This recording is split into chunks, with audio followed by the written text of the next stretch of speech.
Hang on. Computers. Me. There we go. Okay, that's up and running. One last second. You're good. I'm just trying to wait. 6 tabs. Show. Don't worry about that. Yeah, I'm not gonna. You having a good day so far? Yeah. How about you? Yes, it's been productive. Yeah. Yeah. Understandable. I think we're all there. Yeah, for sure. It's been a long day. Yeah. So y'all on the East Coast, correct? What Yes. what part of the East Coast? We're in Central Florida. Hmm. Orlando. So I guess we're technically just south of Tampa. Yeah. So Okay. like what more west coast of Florida, but technically east coast of the US. Got you. Because I'm technically speaking right. Let me say right in the middle. I'm more sort of D-land area. Okay, I gotcha. I know what that is roughly. So I didn't know y'all was actually that close. So Yeah. Yeah. before I get into everything else, I am putting together a car meet, and since y'all are a part of the podcast, I want the people who come onto the podcast to actually try to make it out to the car meet. So it'd be a dope experience to actually meet y'all in person and do this again, just in a different way. Yeah. Okay. Okay. Like I said, I'm still working on it. I'm still trying to find a good location, and then Mhm. just trying to get some other things in line first before I actually like push it out there. Yeah. I gotcha. So I'll keep y'all updated with how that's going. And to be fair, how close are y'all to Bradenton? Oh, Um, we're not that far. It's like well, from home, it's almost. it's 30 to 45 minutes. Yeah. It really depends on traffic for the day. Yeah, it's not bad. Okay. Because we had a guest named Ruth come on the podcast, and she's in the same area you guys are in. Okay. Okay. So, trying to work out something. Well, trying to see how I can work out something for all us to meet. And then we have another guest that came on to the podcast, and he's in Orlando. Okay. We all kind of close within like Yeah. it's all like Yeah. a travel distance almost. Hmm. Yeah. Within a few So hours of that'd each be, other. yeah, so it'd be nice to actually meet up one day. Trying to think, it's one more thing I had to bring up before I actually got into the podcast, which was I have a quick question. Are you going to Fuel hmm? Fest at all in Tampa? When is Fuel Fest? It's Uh, March 28th. Yeah, I'm actually make that happen. Okay. yeah, because we'll be there. Yeah, we're gonna have our cars on display at Fuel Fest. Wait, March 28th? Yeah, Yeah. it's a Saturday. That's very ironic.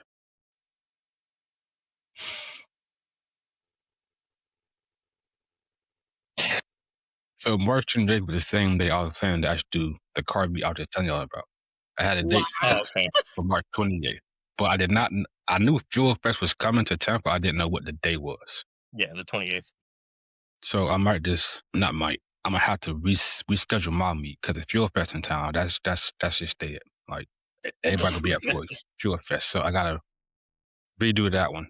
But no, but most definitely. I just finally got a partner. You could say teammate. You want to call it partner? Yeah. Um, and I'm gonna talk to him about also coming to Fuel Fest with me. That way, like we can all meet because. Oh, and also this is what it was. If you have somebody who like want to get into cars, but they don't know how to, or like they're not really familiar with cars or the car scene in general, if you do have a guest like that, I want them to actually come on the podcast. And if y'all would like to co-host, I'll give y'all a chance to actually co-host and be a part of the podcast as well. Okay. Okay. That sounds So cool. it's something I'm working on going forward to try to make the community feel more involved with the Yeah. podcast and be a part of the community. So that's what I'll bring up. And think, and you don't quote me, but I also do a group of 5, 6.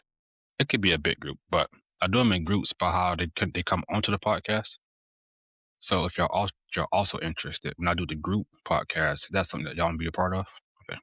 'Cause it'd basically be like people from other episodes basically come on to one, and then we collab and just have, like, a big podcast together. I did one so far, and it came out turned out pretty good, so I wanna just keep doing that with every new guest. Yeah.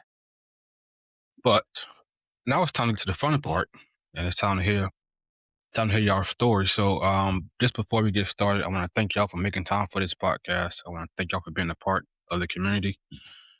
We are growing. I am working on group chats between TikTok and Instagram. That way, like when you come on a podcast, it's a spot where you can feel safe at, a spot to have a community at. And I'm also working on some things. So during the podcast, I'll show you that. I'm pretty sure it'll come up. So I'll show you that during the podcast. That's also something I'm working on for the just to give the podcast a home. But now I'm going to turn the floor over to our guests that y'all explain where y'all from, where y'all came from. Then we'll get started. Okay. So who's going first? You want to go first? You're the I car can. because it really took off when I met you. So if you want, you go So first. you're saying it's my fault. I got you. I mean, I don't know where to start. Ease into it. So let's do like this. How'd you get into cars? Um, Really, how it started with working on the cars with dad. We've been kind of into cars since I was not super young, but Mhm. younger. High school ish. I know I had a shop class in high school for a little bit, and got the first car, which was well, I guess technically the first car was a gift, sort of. Is here, we're gonna get you this car, but you gotta pay it off. Like, Oh, okay. and it also needs a little bit of work before you can drive it. So that one was a white V6 Mustang. It was still a 5 speed though, but Yeah, nice. never actually wound up registering that one. We did a little bit. Really, all it needed for work was just a tune up, plugs, and a coil pack, because that one has the pack instead of the coil on plug. But then we found what wound up actually being my first like registered car, which was basically the same thing. It was a can't remember if it was '01 or '02. I think it was an '02 V8 GT, or V8 Mustang. It was a convertible with a 5 speed, so it was basically the same thing, but black with a V8. Every high school kid's dream. Yeah, for sure, for Yeah. sure. Um, Previous owner had cut the mufflers off of it, so it was loud. So definitely exactly what every teenage guy wants.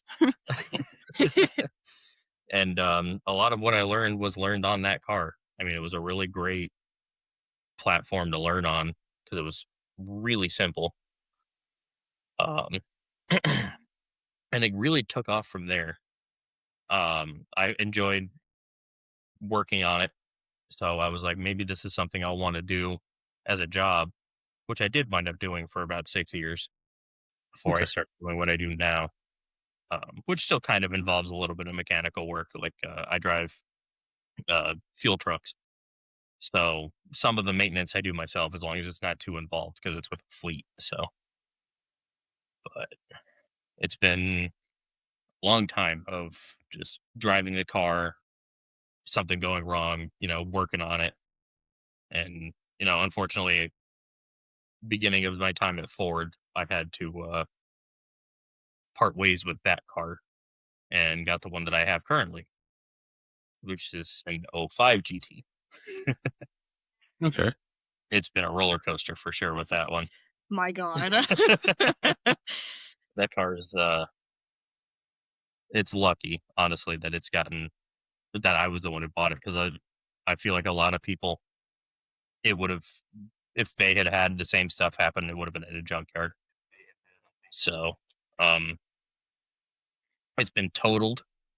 It's had the entire rear axle replaced by me. All the mechanical Mm. work is done by me, but it's had the rear axle replaced, um, an entire cylinder head replaced, timing chain, bunch of stuff done to it. It's crazy. and I've got a wide body kit in the works. So Don't Oh do yeah? it's yeah, it. managed to find a wide body kit off marketplace, a decent one, not like not just a set of fender flares. It's a full sure okay wide body kit Nice. for a steal that I couldn't pass up. So Yeah. it's one of those I have to. I was like, all right, I'll give you $1,800 for it right now, and they're like, how about 19? All right, drove down to Sold. drove down to Parrish and managed to stuff the entire wide body kit into my car. And just driving back up here and using the side skirt extensions were sitting right on the center console. I was using that as an armrest driving through. Yeah, that's part of owning a two seater and not having another larger vehicle to drive it. There's a lot of making it work, and No, always. I think I think that's one thing that car people are really good at is just making it work. It's not Hmm. always getting it right; it's getting it running. I can't remember where I heard that from, but You I think that's Motor Trend. It was a roadkill thing, I probably. think. So, but I mean, that's kind of the overall. Just was kind of into it at first, and I've always been one of those people that loves to figure out how stuff works. Being able to take stuff apart, put it back together. I mean, I used to do it when I was bored in high school classes with my pen. I would take it apart, put it back together while I'm sitting there in class. So it's always been my thing. So My car also has been a roller coaster, but it's a story for another day. yeah, yeah, cars. Yeah, everybody who watches Donut knows cars are Cars pain. are pain. Yeah. Mm, bro, Yep, exactly, bro. yep. So I guess that makes it your turn. it's my turn. Oh boy, where do I start? Oh, I guess we're gonna take it back to when my older brother Joey had cancer when he was 14. Um, so that's a long story, but to kind of get the gist of it, my parents had bought him a 94 GT Mustang, Hmm. and they went and asked the Make-A-Wish Foundation to redo the whole car, almost like a pimp my ride type of thing, but it Hmm. came out really good. I forgot what he say that car was based off of. It was like a I don't remember, I have but to it ask was a him. pimp my ride, but done well. Yeah, brain fart. Once I know what it was actually based off of, I'll get the picture and show you. But anyway, fast forward to when the car got done, you know, that's when my love of Mustangs kind of just took over. Because he also had a couple of buddies had Mustangs. They would come over every week and just kind of, you know, chill, hang out. And then unfortunately, one of his buddies took his own life. That was in the community. So, um, so the funny thing is, I actually never saw myself getting into cars at all. Period. So, um, when I was married, before I met him, I wanted to get a Mustang because my ex was stationed in Europe and I wanted to get a Mustang out there, and that just it never came to be. So when I came home, I was like, all right, I want to save up. I want an '05 Mustang like him because that's my favorite body style for obvious reasons. Because my mom had, an '08, so pretty much the same body style. So I'm saving up, and then because I had a Toyota Corolla, and then I got hit by a dump truck. So I totaled that, and I Yeah. sent him into panic. Yeah, Oh, for I sure. remember it vividly because I was working on a Miata at a Ford dealership. That makes sense. And I called him. I was like, "Hey, I got in an accident." He's like, "You what?" So I'm sitting there trying to rush this thing out of there because I was doing tires on it, and this Miata came in, and it shouldn't have been in there in the first place because it didn't have a working clutch. So I had Oh, to push the thing in there. Then getting a clutch, so I had to push the thing out. Well, I'm going to push the thing out, and there was a car that was coming, so I had to stop the thing. But the problem was this was like a fresh concrete floor that's like polished. So my shoes were like, "Yeah, no, you're not going to have enough grip to stop this." I'm like folding the core into the door. Sorry, my bad. I mean, it's the nicest part of the door on that, or the nicest part of that Miata. So But that's what they said anyway. fast forward to that, and it's funny because after that happened, 3 days later, I got my Mustang, actually at his Ford dealership where I work now.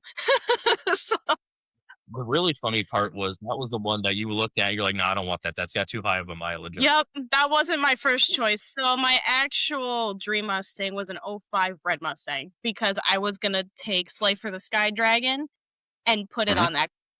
That was my original Okay. plan. Things changed. So we went to the dealership. We're looking around. It was a silver one. Well, at first it was a red one, but It was. someone bought that, I think. Yeah, that's right. So then we went to look at the silver one.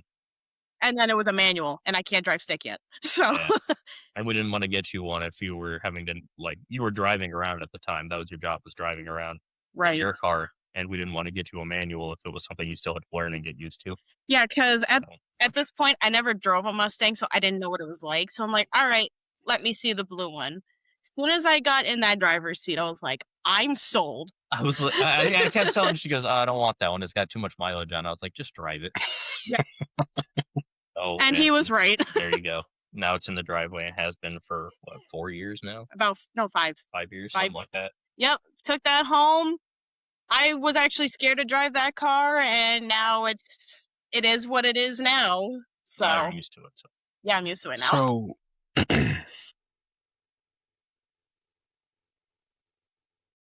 I love Mustangs. I say this much, right? I say I don't like to admit it because I'm more of like a challenger person. gotcha. Mustangs definitely they can definitely get the loudest. And I feel like they, in a sense, sometimes could sound, if it's not a Hellcat in a Wano supercharger, I think they might even sound better with exhaust than Dodge. I think if you Only put thing about a Mustang is yeah, I'm I'm scared to own one. hmm And I think we all know why. No. I don't know. My brother had a Mustang. I forgot what year. I don't know his fiance was driving it and she was at a red light and she was actually going home. But she turned on the red light and the whole car just kicked out on her. And she basically Oh. spun. hmm I think now I've been in Mustangs, so I had a car group before. And at one point, bro, the shit was to do this all Mustangs. Like I'm not even playing. It was a different year, but same Mustang. We had like 8 Mustangs at one time, bro, in the car group. So I've been in a Mustang and I never seen one actually crash in person. You just see it everywhere else. Yeah. So I think that's my only thing with a Mustang that probably wouldn't will keep me out of getting one.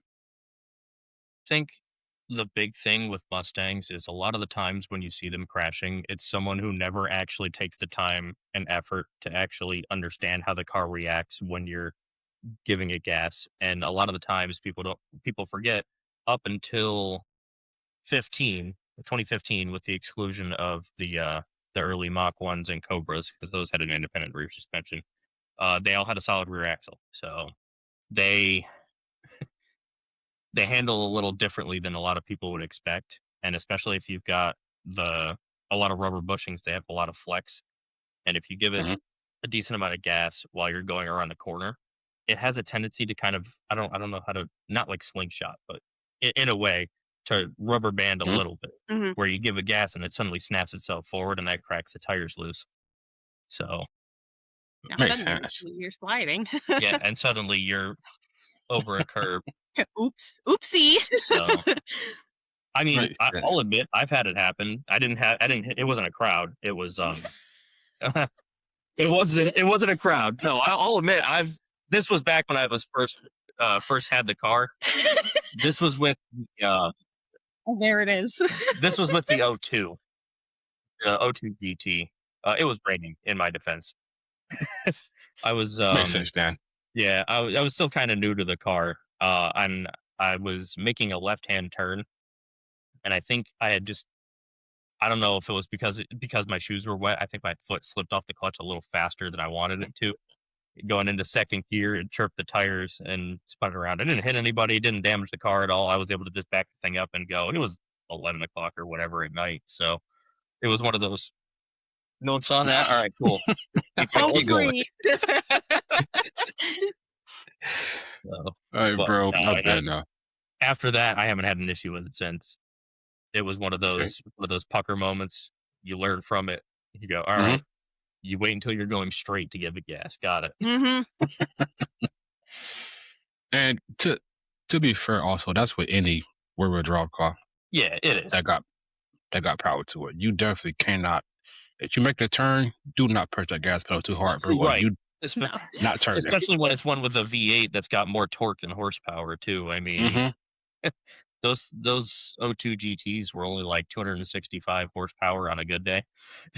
So, but they're closer to I think 300 pound-feet torque, which isn't a lot, but when you're And still new to driving, I mean, I was probably 18 and I didn't get my license until 17. So when you're still new to it, and pretty easy. to your point, when you're new to it, also, and when you don't know the car, it can any car can kick out. So That's why I was scared it to was drive actually leaving the dealership because I didn't know what kind of power my car could make because I never drove a Mustang before. So I had him follow me home. I'm like, am I doing okay? On then you also have the way that turbos are too. If you give it gas, they do have a sudden spike in power And it's like, usually. oh, that's what it's like for the So car to respond. yeah, I think my first turbo car was a 535. all right. I've only ever I owned the was two Mustangs, so well, yeah. three technically, but Technically speaking, I only own two cars, a Mercedes and a Mustang. I kind of got lucky. My very first car is the same car I have now. mhm. It's a CLS 550. It's a '08. I had it for a week, and the transmission just went to straight shit, bro. I mean, it would go from Oh first no. to third to seventh, back to first, That's a bro. Whoa. that's a great sign. Bro, Get it for a driving it week. was a driving it. So I took it back to a dealership, and I won't say that's much. The dealership that I went to, very good dude. He was just like, well, until we get the problem fixed and sorted out, he was like, just take a car off the car lot and just hold it until your car fixed. So I was just like, I'm like, I don't want to drive the cars on the car lot. And then I kept walking. I seen the 535. I was like, I can take that. He was like, sure. Gave me the keys for it. And so I think the first time I experienced the turbos actually kick in, I was going. So I was in the city, so you know, Mexico speed limit. I was doing the speed limit, and then I pushed the pedal. For legal So reasons, I was doing the speed. We'll leave it at that. so I pushed the pedal, and then it picked up, and then out of nowhere it had a little boost to it, and then it really took off. And I said, Yeah. okay, that's the difference. I said, okay, yeah, huge difference. So I had that for like. Now the thing was, I had that car for like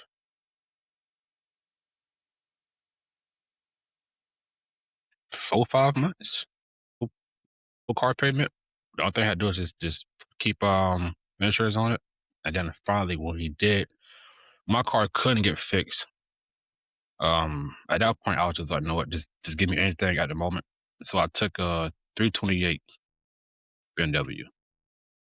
I had that for a while, and then that started to go down, and then I got back into my Mercedes, the CLS, and that's what I have currently is the CLS. But it's definitely giving me a hard time.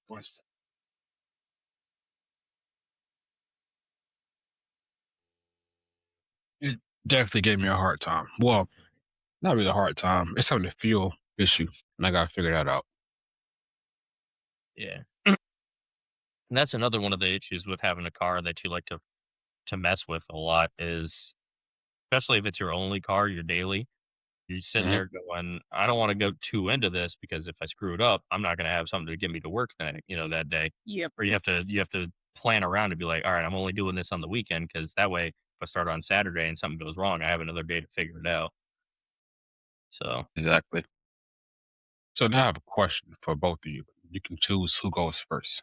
Okay. Not really the question. Just tell us your favorite moment from your childhood with cars. Well, for you, it's different. I guess Bill can go first. You want me to go first this Yeah, time? you can go first. Favorite childhood moment. I think it was back when my brother did get his Mustang back from the Make a Wish Foundation. Just how his face lit up and everything, because it was actually on the news at the time. We also had a biker group called the Italian Angels.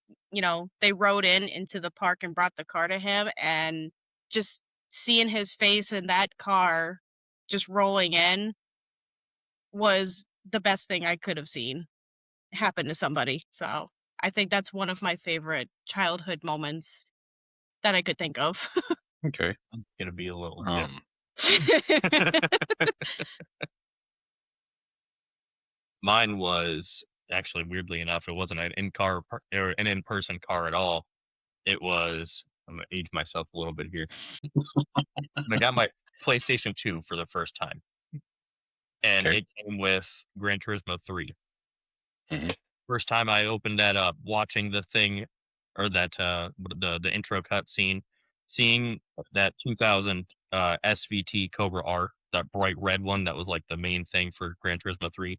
Watching that thing go along, I was like, man, I want to get that car. Bro, Racing games have been a let's huge see. part of me being a car person too. I mean, I still play Forza. I'm hyped for Forza Horizon 6 to come out. Yes, A sir. lot of people are. It looks Yes, so good. sir. Mm-hmm. So very hyped. But yeah, that was kind of the first thing that like sparked it. I was like, oh, that's pretty cool. So For me, racing games, I say me and my brothers played Need for Speed. Like Need for Speed was like the top for us. We also played Midnight Club. Midnight Club. Yeah. That was Um, the first time you get to do the like customization at Midnight Club. yeah, bro. That was the one I had was Midnight Club 3. And the awesome soundtrack. Oh man. Dude, I still have songs from that on my phone. Bro, you, they do a lot of remastering games. I feel like if they was to remaster that game, don't touch it. Just don't touch No, it. Yeah, don't touch it. Just don't- make it look better. Make it play a little nicer. That's it. Don't touch it. and don't change the Just songs. give what and bring back that soundtrack. So don't touch it. Just like you Absolutely. said, better graphics and just make it run a little smoother. And Just and the refresh same it. That's all you soundtrack. gotta do. Yep. Yes, they have to because I don't even care if it's an old game. I will pay $60 for a refresh of you that. too, I do not care. You bro. give me Midnight Club 3 Dub Edition Remix. You say, you know what, it's $70 for the remix. Fine, I I'll don't care. take it. You got it. Hold over, please. I got adult money now. I will pay for it. Yep. I will say what Forza 6 coming out. I do have a Discord I'm trying to work on building up. Mhm. And when I want to start on Forza 5, that way I can kind of get used to it and get used to like making it run smoothly. I I got you. just no excuses. I gotta put more effort into it. I'll tell you that much. But I want to start doing the same thing with 46. I want to start having like a community day where we all get together. Whoever play Forza, we get And car together. And from what they said, you can host your own car meets. Like we can legit Right. get on Forza, get in Discord, conversations, have car meets.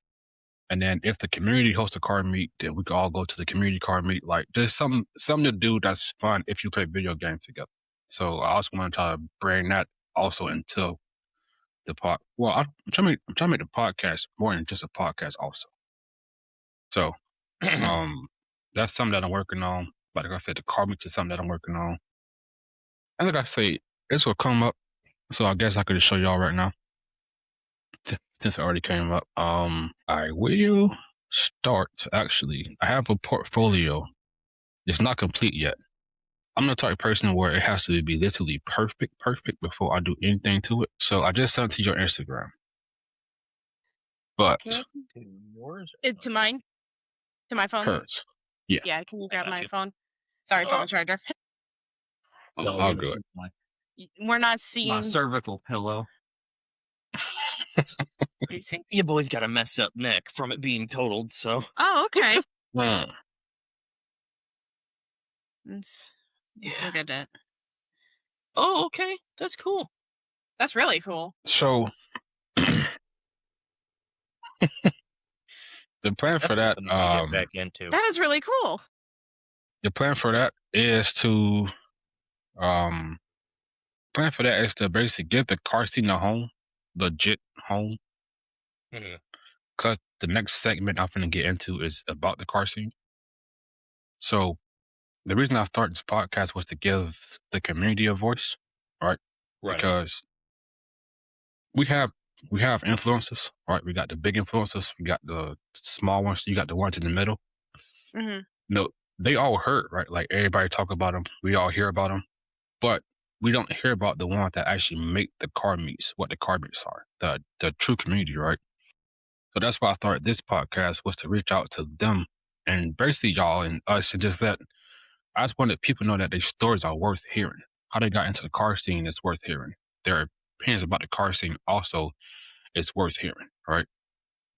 And then we all in the car scene for the same reasons. And the car scene right now is not really in a bad area. I'd say it's kind of grayish, not really grayish. Like it's not bad, but it could be way better in a sense.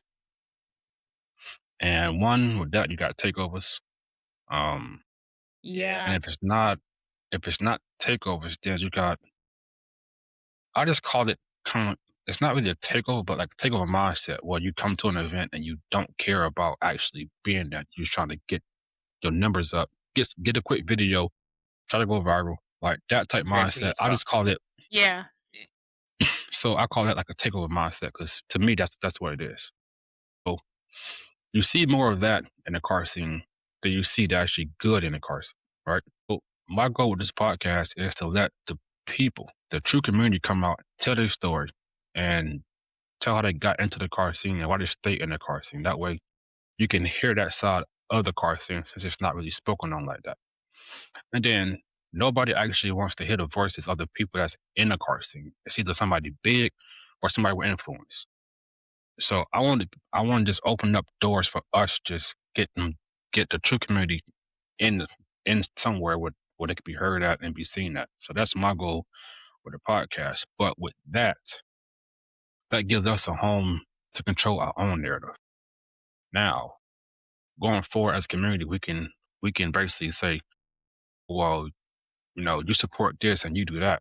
And over here we don't support it or we don't do that. So we don't want any kind of bad images trying to destroy what we've built so far. So it gives the car scene a home.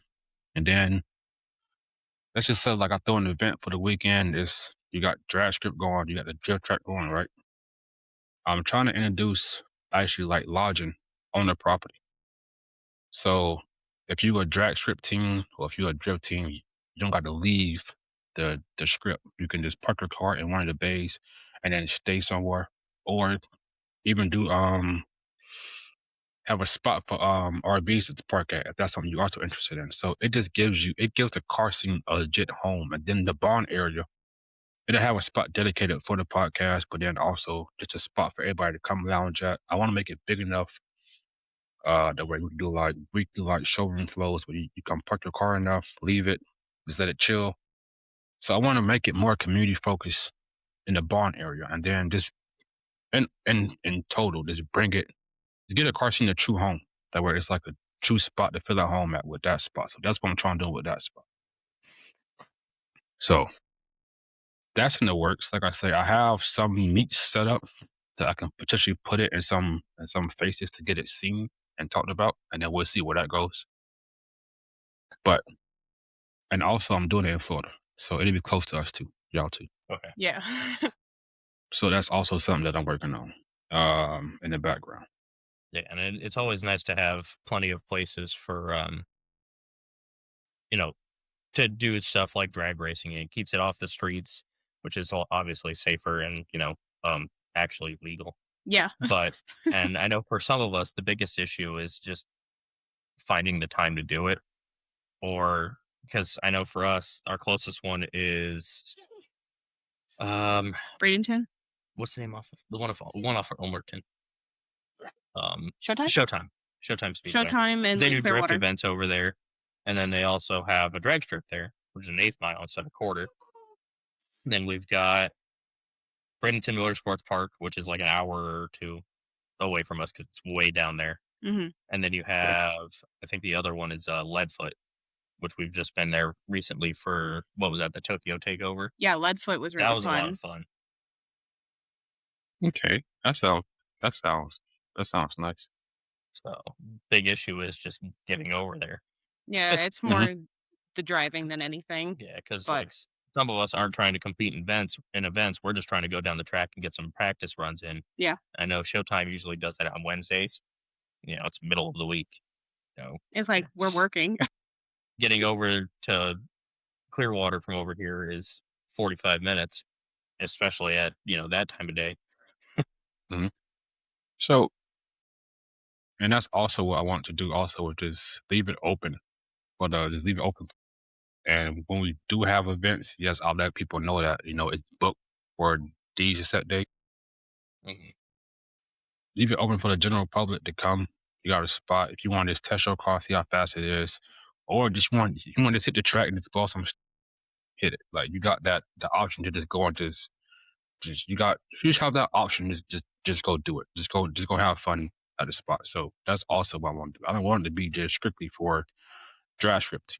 No, I want it to be legit for the community itself to just have a spot to go at and just have fun at. So that's what that's also what I'm trying to build through for the podcast. But just in general, I'm trying to make this to like a community built spot and not more so, not just a podcast itself.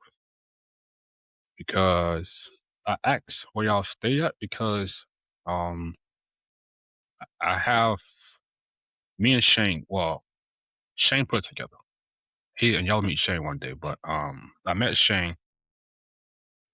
He got he know about people in the car scene. So what he did is he got the podcast set up to do his first in person interviews.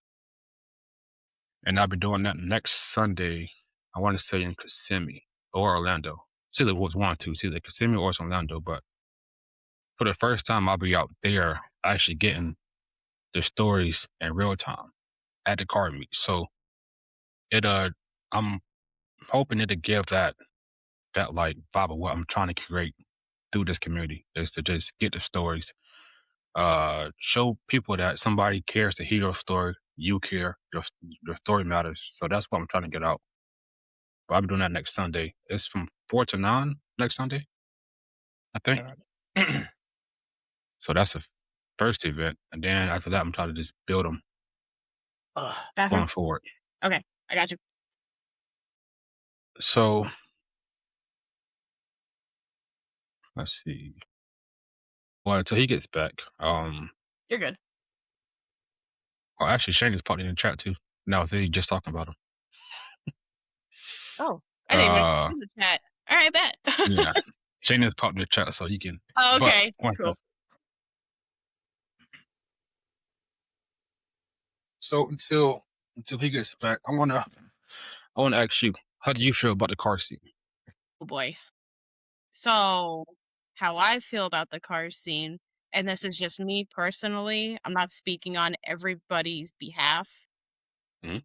So, how my car is obviously you've seen my car on Instagram and how it's themed and everything, and especially being Yeah. an eco boost. There is a lot of positive that comes with it, and of course, naturally, you're going to have the negative with it.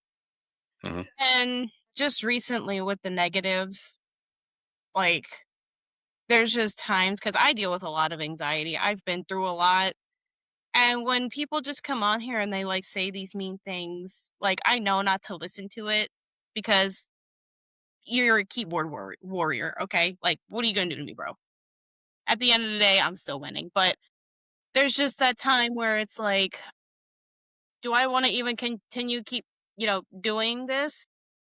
Because I've been to car meets, I've been to car shows, I've been to it all. And there has been people that have come up to me and they're like, "Why did you do that to your car?" Or your wrap with your car doesn't match the color of your car or something really stupid. And I'm just like, because I did it for me. I Hmm. wanted to do it because I like it. I pay for my car. I want to be different.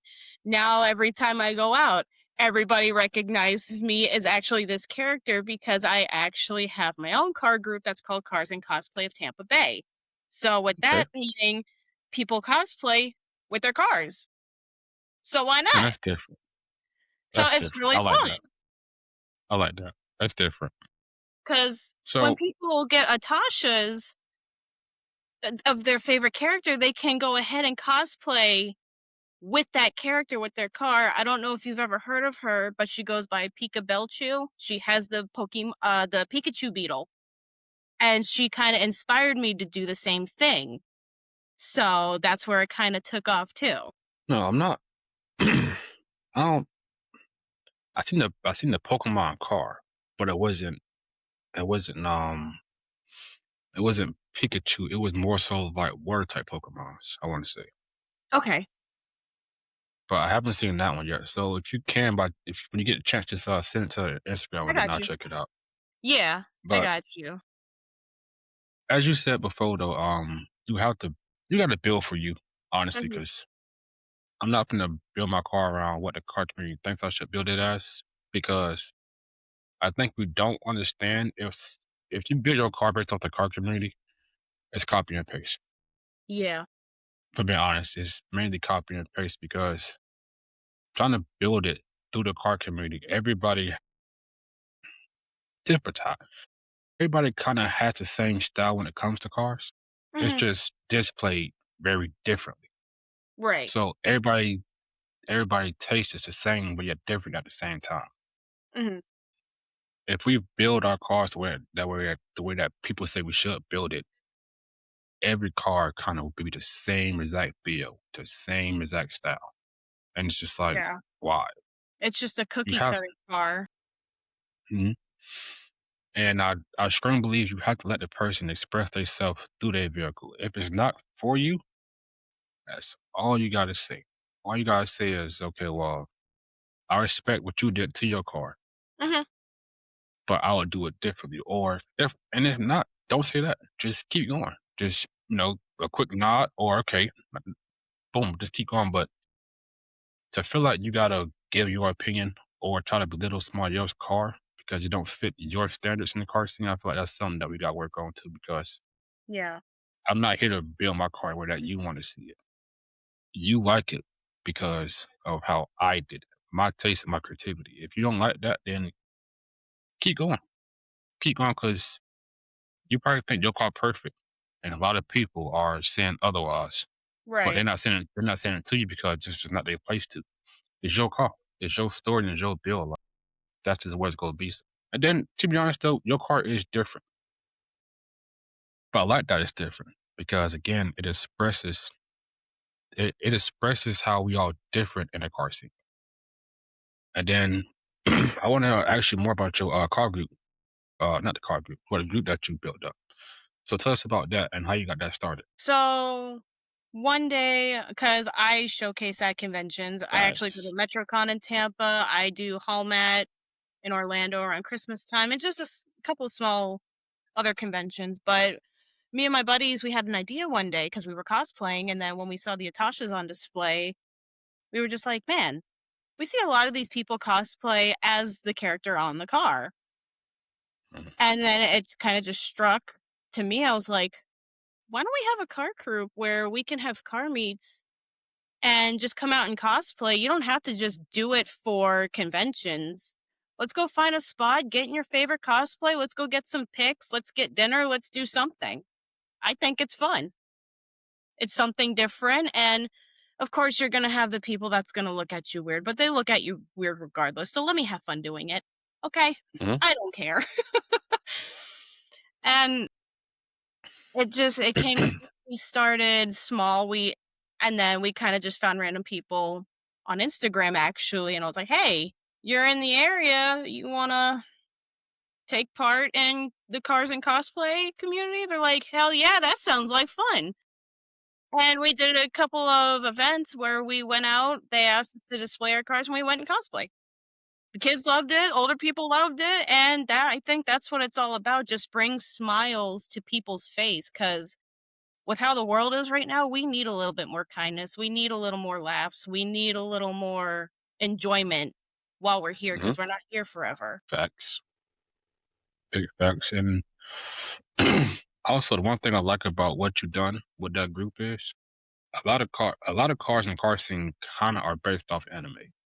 Hmm. A Yep. lot of colors, a lot of color choices, themes, raps, even the interior. Like a lot of it is based off anime.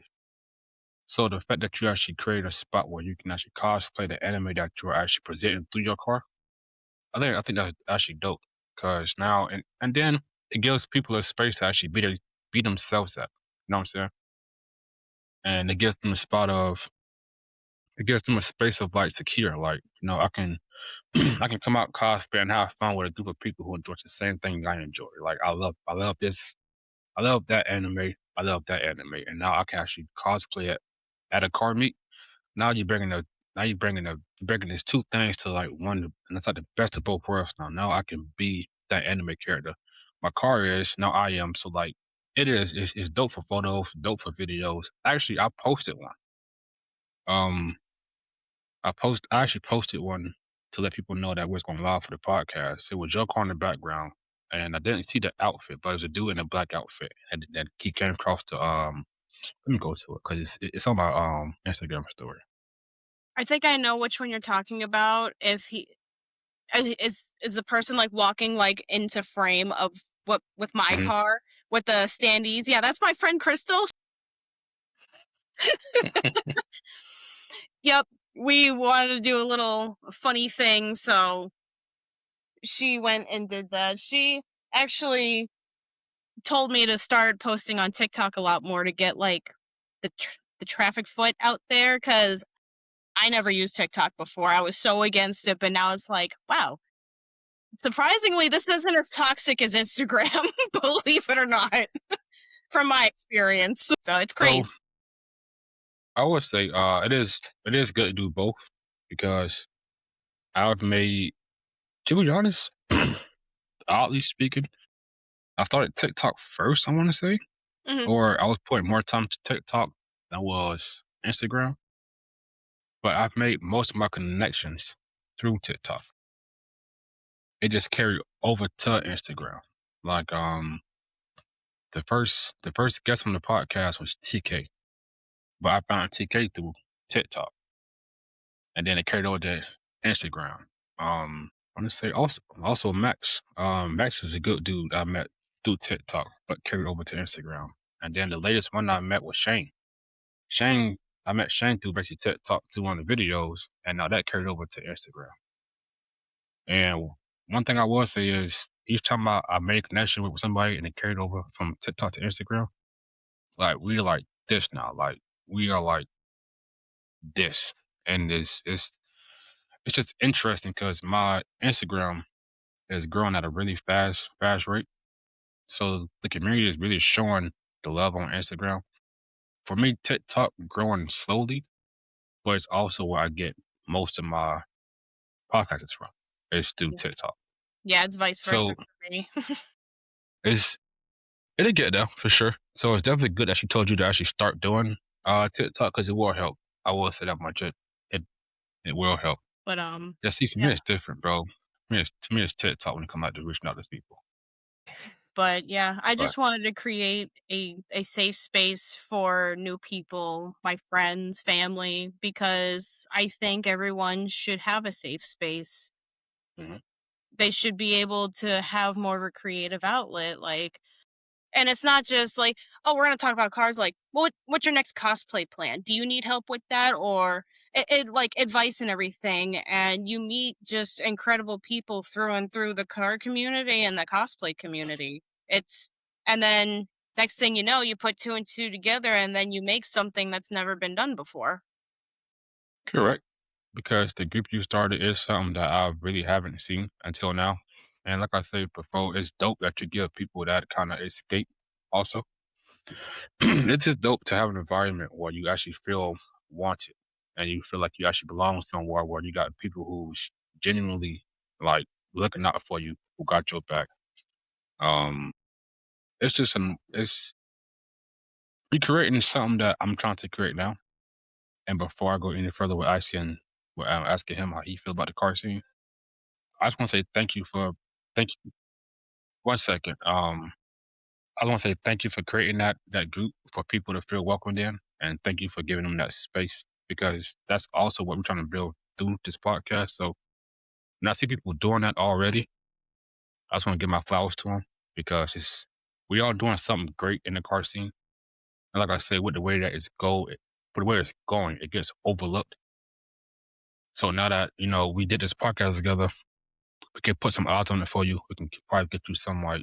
I just hope the community comes out and show respect to it.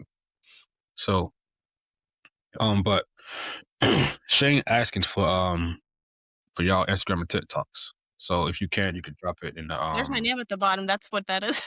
I was like, what is that? Yeah, that's her Instagram. Yeah, that's my Instagram. There you go. And then I need bro Instagram. I got you. And I don't have a TikTok, but she does.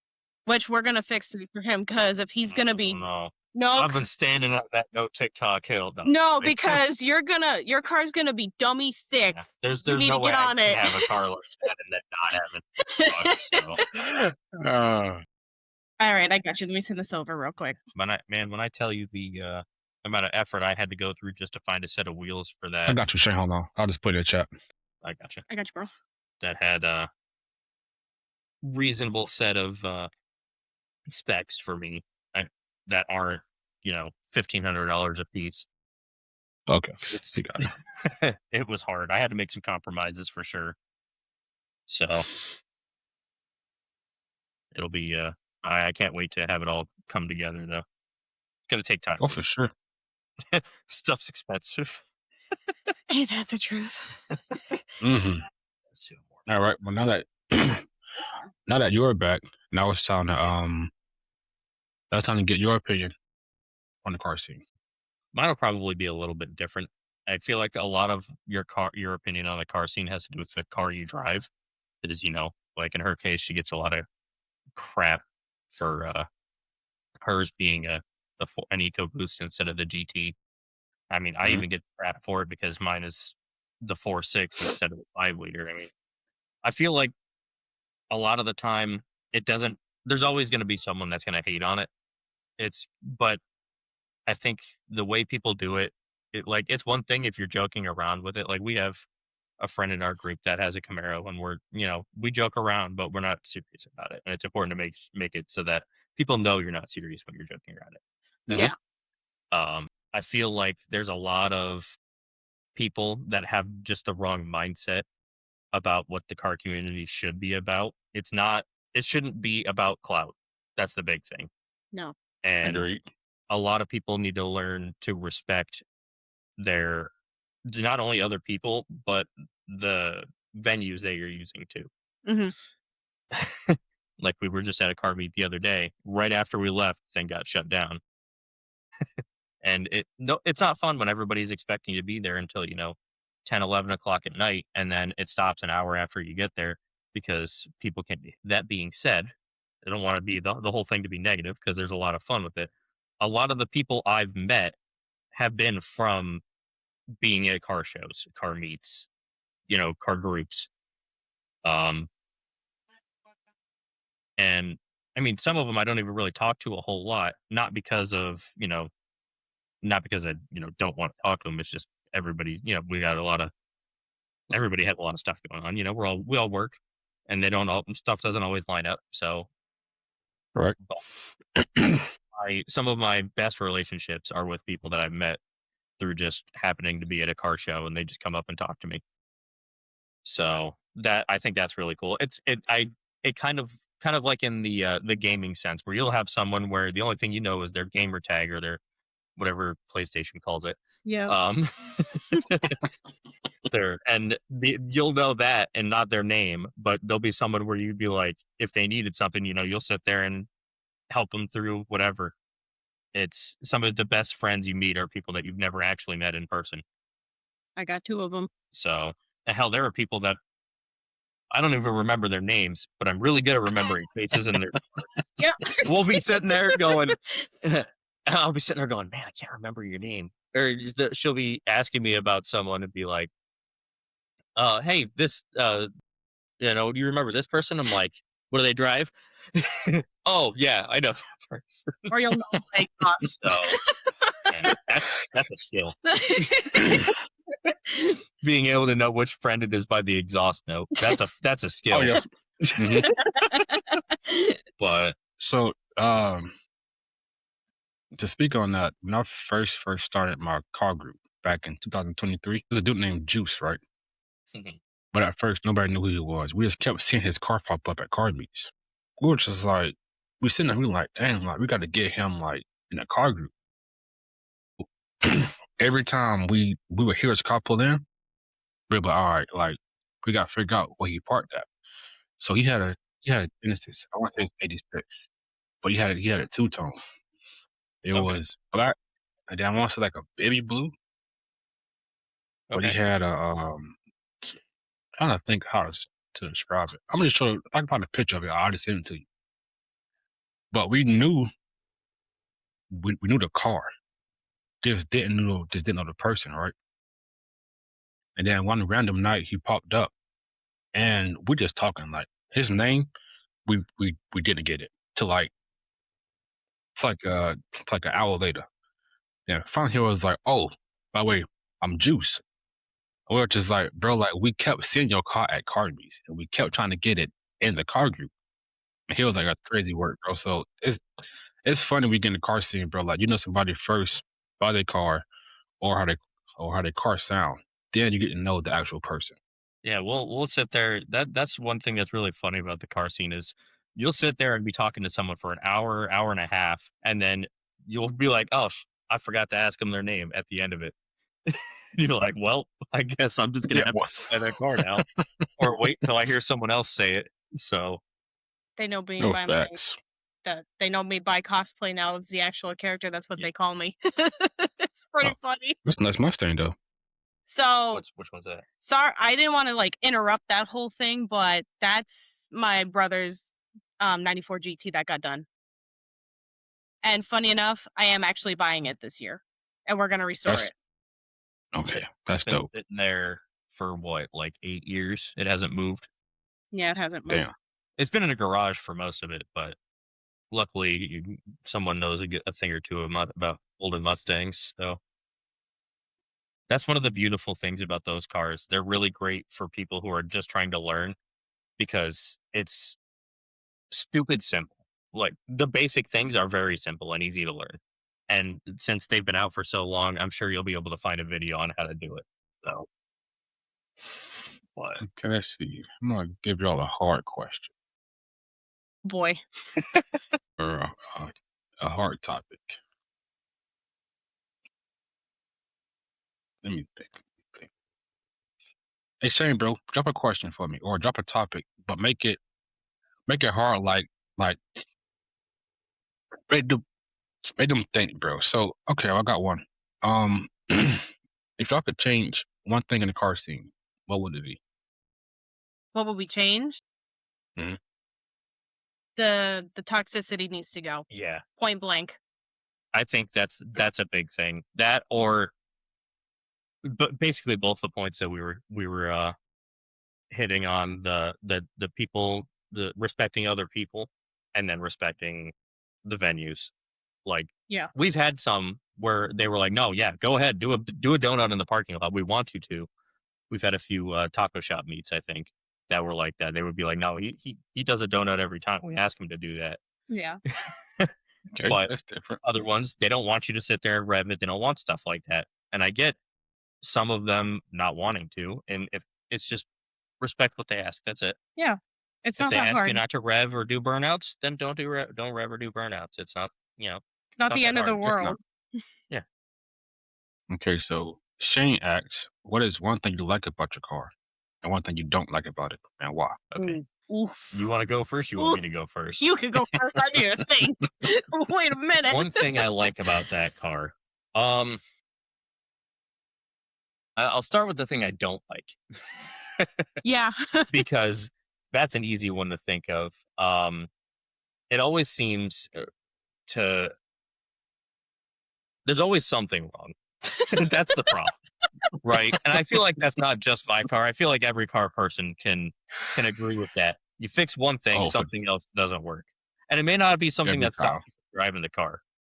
Like, Could be something stupid. hell, the other day, I sit there and I went and I put in a new set of spark plugs and coils.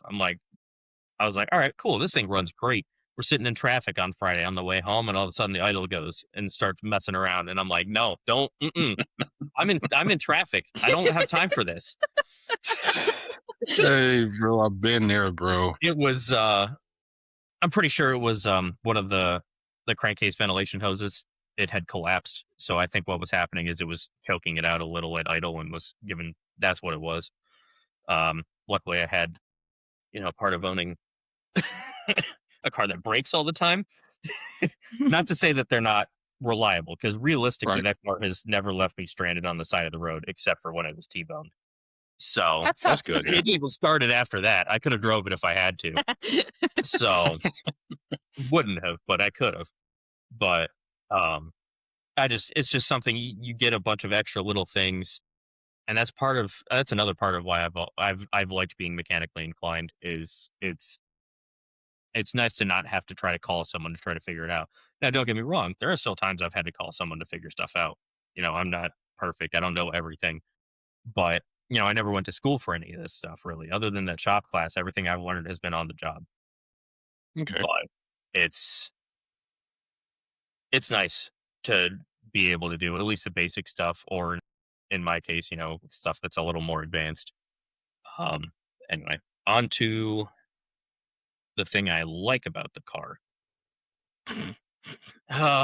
One thing I like about it, and I'm going to try to keep it a general statement. I don't want it to be too too nitpicky. It's and this is going to sound really weird, but it's different. It's not your cookie cutter car that everybody has. Like, yeah, a lot of people have Mustangs, but it's not a very common one. I'm not going to go out and go, that car is identical to mine. Now, we've had one or two that are like, wow, that looks really similar, but really it's not close. the same. Okay. It's a different. A lot of it's the color, because that car is 3 different colors all at the same time. Technically, it's mineral gray, but it's also gold.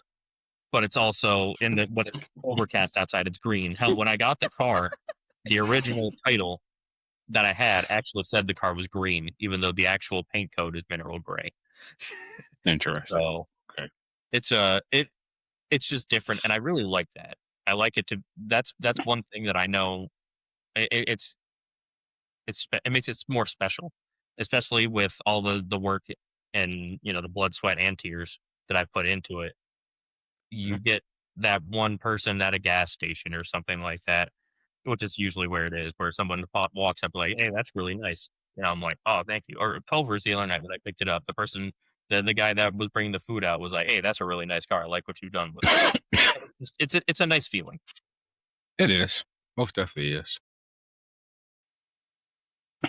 Your turn. My turn. Do you have enough time to think about it? Yeah. So this is gonna be a weird one. The one thing I don't like about my car, it's not the paint color, it's the paint quality of it, because Oh yeah, you're talking about it, the back window. Yep, my back windshield. Inside of it, I don't know why, but that lightning blue color, when they produced it in 2017 when it was made, it's starting to flake off in the back. Like under the back window. Yeah, under the windshield. So you need to take it out, and then you got to spray all the flakes away, and you got to repaint it. And I went to my dealership and I got a quote. They're like, "Yeah, you're gonna have to take the wrap off." I'm like, "I just did that. I'm not doing that.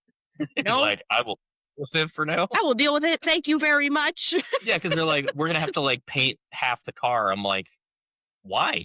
Like, It's only around the back window. I get you got to deal with some of it flaking, but no thanks. But that's pretty much what I don't like about my car. I can't complain about the car itself too much. So it's been really reliable. yeah, knock Knock on wood. Shut up. What I really like about the car is obviously the wrap. Okay. Because it has a special meaning behind it, because right now my mom has cancer. She has multiple myeloma. It is not curable. So with that being said, because of that movie I got into when I was younger is because of her, and I always wanted to know, or we when I came home actually from Germany, we watched the movie again, and I was in the works of getting my Mustang, and then I put two and two together. I'm like, nope, we're gonna scrap the Yu-Gi-Oh one. We're doing this because one, it's old. Not many people know about it, as he likes to say it. My cult Your following. cult following for sure. No, because people either know or they don't. And if they Yeah, know about it, they're like, "Oh, that's really cool. I haven't seen this ever anywhere." And other people are like, "What's that?" yeah. And then I have to educate them, which is fine. I will gladly educate them on it. So now they know. I actually got my friends to watch it. Um, and then when I went to go do it, that's when I found out, my mom had cancer and everything, and I'm like, I'm gonna dedicate the wrap to my mom. So every time I go to car shows, I have like a little poster board explaining why I did this. Why did you want to do this? I wouldn't have done it if she never showed me it. So it's a great way of dedicating something to her that is also in a way changing my life in the car and cosplay community, because I've always felt like is that lonely outcast. Yeah, has a special meaning behind it for Yeah. sure. For sure. For sure.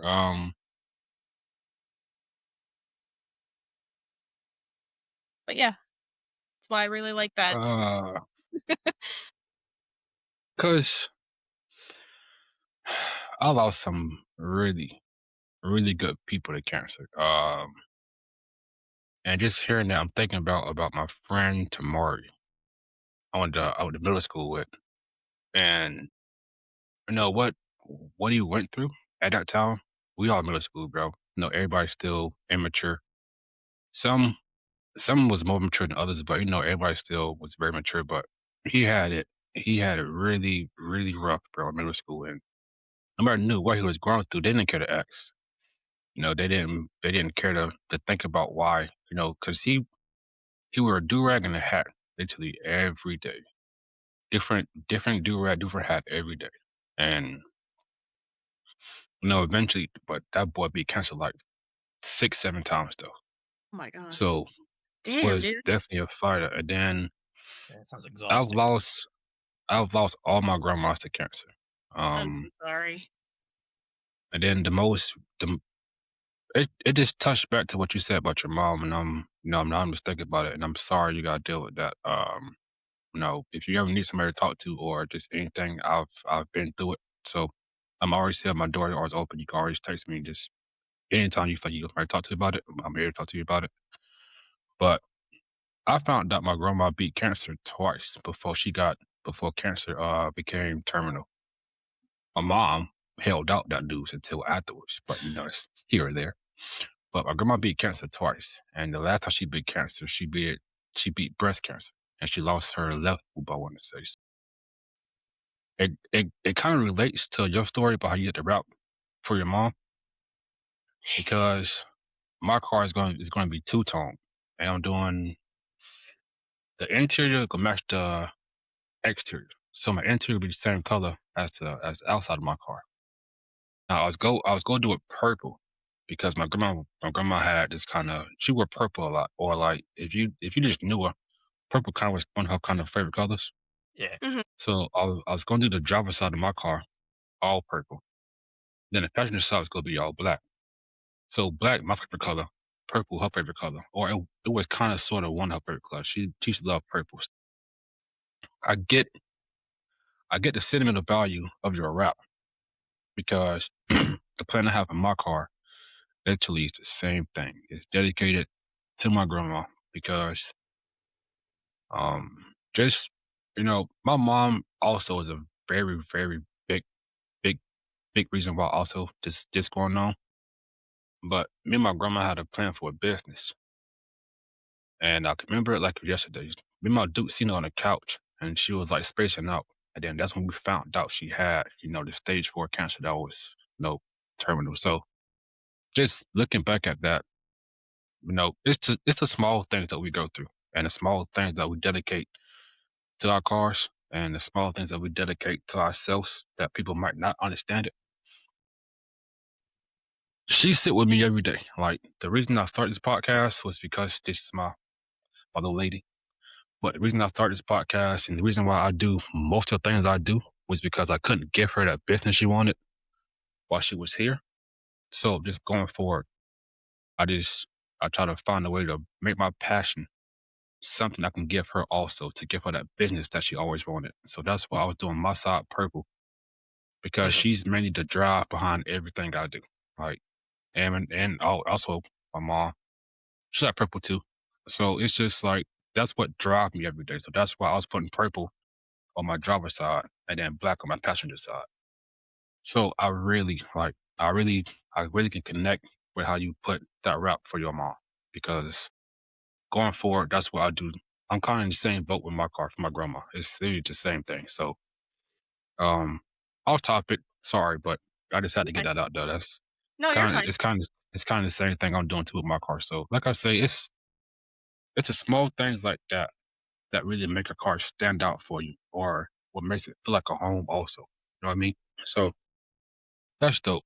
And like I said, the first time I seen your rap, I didn't judge it. I was just like, no, what, bro, it's different. I'm like, you don't see people doing that to cars because of the public, the comments, what people say about it. So give you credit for actually being bold enough to actually wear it proudly, and then make something of it. You know, people don't do that nowadays. No, they just fall into peer pressure. Yeah. And daily it too. Yeah. And Yeah, that's something that took a while for you to get used to as well. Because you're someone who's like, man, why are you staring at me? And it's like, my bad, I'm sorry. for sure, because it definitely stands out, though. Oh yeah, It definitely And stands out. So very bright. and it's fun too. Like, I mean, it's on my arm. So it's like, hey, what car you drive? I don't know. But it's something that's never been done before too. That we've seen at least. Yeah, because before I did the car, I wanted to Google it first. I'm like, has anybody ever done this? Is there any type of Atasha art out there for it? And it wasn't. So I just kept quiet. I posted nothing about it. I found my artist, and if she's watching, thank you, artist. You know, she's a real hookup. She's still my artist. She's actually working on something for me right now. And when she just made, because that was actually her first time making Itasha art. I gave her a picture of my car, and I had her draw on it. So okay, that was her first time doing that, and that was that from that movie, from that era, to be made to put on a car is actually the first one. I have seen nobody else do it.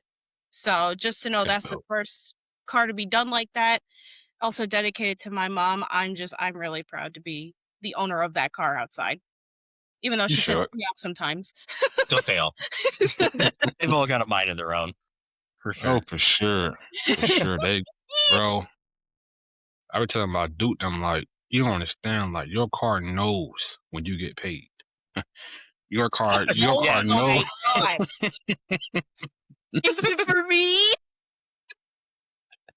Look, Bro, finally, your car my like, paycheck. You mean our paycheck? Yeah, you got yes, my check.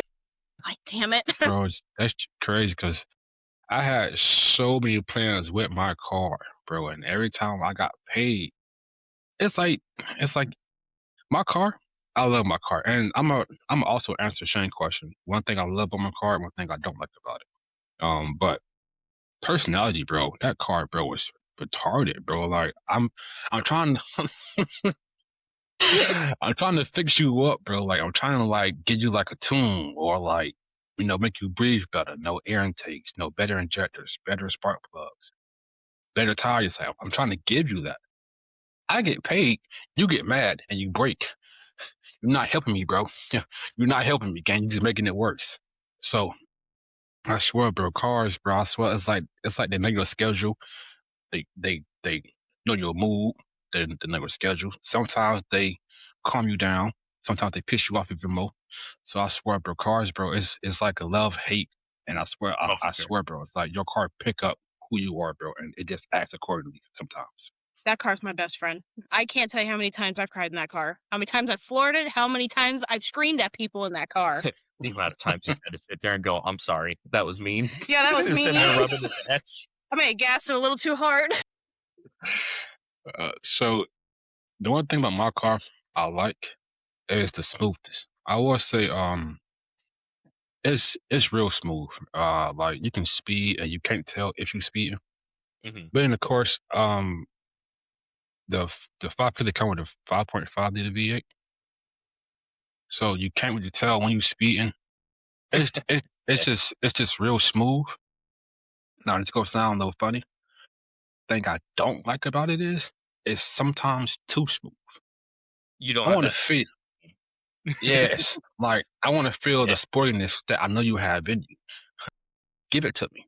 But Yeah. no, like it is want to be smooth all day, no game. I want to feel like kick out sometimes or like do something for me. But like it's just too late. It's just too late back sometimes, bro. And that's the one thing about my car that I don't like. But other than that, I love the design on it. Like I fell in love with that car when I had it for that first week, and I'm just like I'm gonna get it back, and I'm actually fix it up. And then that car though got me into the car. Yeah, I could say that car actually got me into the car scene. That's the first car I had my first car group with. That's the first car I took to my first ever car meet. That's the first car I took to my first YouTube video. That's the first car.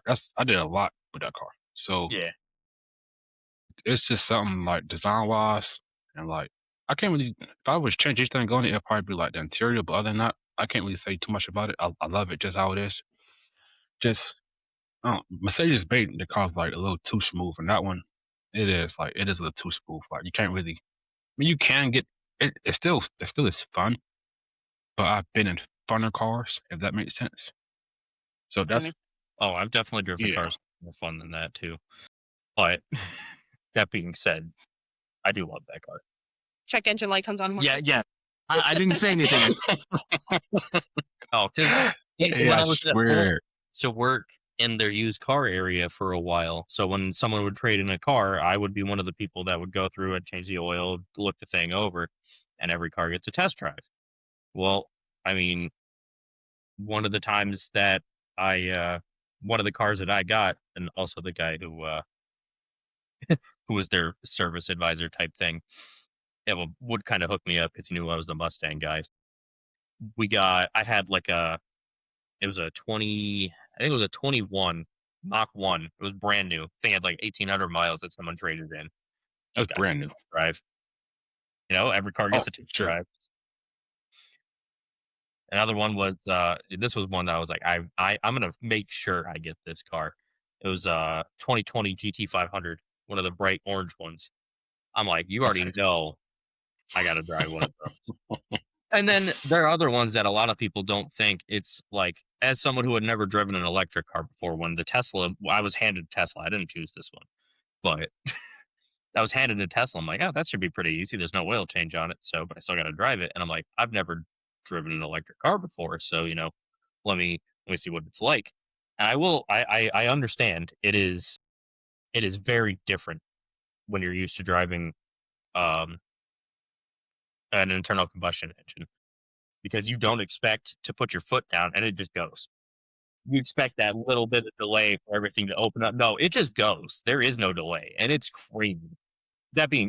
Not that being said, I still wouldn't own an electric car. That's not my thing. It's a little too Mhm. quiet for me. Very quiet. But I can understand the appeal, if that makes sense. Mhm. So For sure though. Like I don't think I could actually own a Tesla or anything electric, but just to test the waters, I would drive one just to test the waters. But as far as like actually owning one, I gotta hear my car. Yeah. Give me something. Like talk to me in some kind of way. But like yeah, we it's gotta feel it. yeah, like I wanna I don't want to hop into my car and go, "Is it on?" Like, yeah, I don't it feels so weird. It every feels time I'm so in weird. the car, it's a hybrid. Is it on? Okay. Oh, it is. So that's why I know Ford does you get the little green light that says ready when the thing's on, just because you have to have it Yeah, on. that Otherwise, is you don't know. weird. So Yup. Now, now I'm gonna switch it up, and I want y'all to tell us why you stay in a car seat. Okay. I guess I'll go first for that one. Yeah. I'll definitely go first for that one. So the reason why I stay in the car scene, one, because it's fun. It's something I enjoy. It allows me to explore my creative outlet and, bring that safe space in for everybody else who just feels like an outcast. You don't have to hide for what you have. It's hard out here already, so we shouldn't shame people for what they have. If anything, build them up with you. Like, hey, um, let's do this to your car this weekend. We'll do this to your car next weekend. Sound cool? Great, grand. Let's go have some fun. It shouldn't be about competition. It shouldn't be about clout. Shouldn't be about the numbers because it's not what it's about. It's about the people that you meet along the way. All right, Dr. Seuss. Shut up. Should be about. That's not what it's about. All right. All right. I wasn't trying to do that. But it's about just having fun, enjoy what you do, because we're not here forever. So, and the world has enough negativity. Let's just be part of that community and just roll with it. Honestly, like they say in Fast and Furious, family. Oh, always. Family. My turn now, right? I think the main reason I stay in it is just because, for one, there's so many people that I've met through it. It'd be kind of hard to get out of it, With you, yeah. and especially because cars have always been such an integral part to what I do. It's it would feel empty if I wasn't. I think it would be like something's missing because I'm always going to work on my car. There's no stopping that. I'm going to drive that thing into the ground, but and then keep going. But it's just, yeah, it's always been something I've done. It would be kind of odd, and I'm starting to lean more out of like your stereotypical car meets, just because a lot of them start to become more like a takeover than a car meet, and that's not my thing. And I really want to start getting back into car shows. My the cars and coffees that we go to are really fun, and it's always been really cool just meeting other people and talking to them. Even one that's like something that's been really neat is talking to the people that may not have a car that you like. Like I know for me, I've never really been a person that's been like into the donks, your old like Monte Carlos with the really big wheels. That's never been my aesthetic, but I can respect the work that goes into it. Right. And talking to some of these people and seeing what they're like, the reason why they wanted to do that, and it's like, you know what, that's cool. It gives you a lot of perspective. Mhm. It does, for sure. So, I think that's neat. The funny part, And I saw that he put uh, there earlier that I thought was pretty interesting. What did he say? What does he say? I don't know how this thing works. It is touchscreen. Hold on. Which one? Why we chose our cars, I think. Oh. oh yeah, I'm going to get back to that part. Oh, Okay. Brain fart. All right. Well, Oopsie. Well, actually, all that other y'all answer that. answer that one. Why we chose Mhm. ours. So Oh. why did we choose ours? That one that you got your finger on. My Well, bad. maybe choose the car we have now. You know what? I'll let you go first on that one. Want me to go first? Oh, this is going to be really interesting. It wasn't really a choice.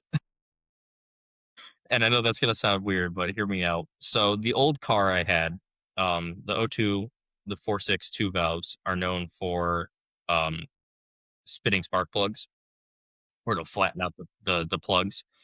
I had that happen a few times, and it finally happened in the same spot where I had to replace a cylinder head to fix it. Well, at that point, I wasn't mechanically inclined enough to comfortably go through and do it. Now I've done it, so if it would happen now, I would have just fixed it. But back then, I wasn't. So I was like, well, I think that's where it stops. So I started searching, and I had already been kind of searching on OfferUp and stuff like that for a while. I was trying to find cars that I could stuff that I could get into. And I'm like, I still want to stick with a Mustang because this car, as much as it's been a pain in my butt, has been really fun. And I love how simple it is to work on. So I started looking for newer ones, and I had almost given up at that point when I found this one on OfferUp. And I'm like, yeah, it's not perfect, but I don't expect it to be.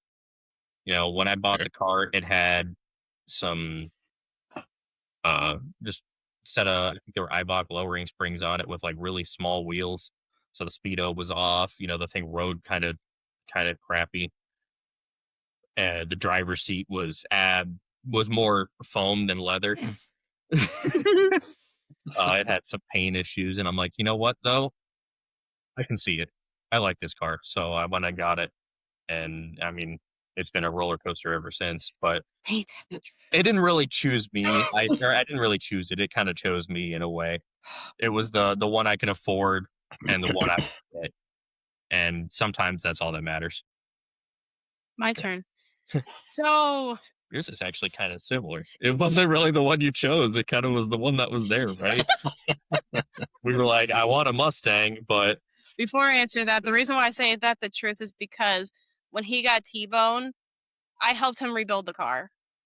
So I didn't like physically.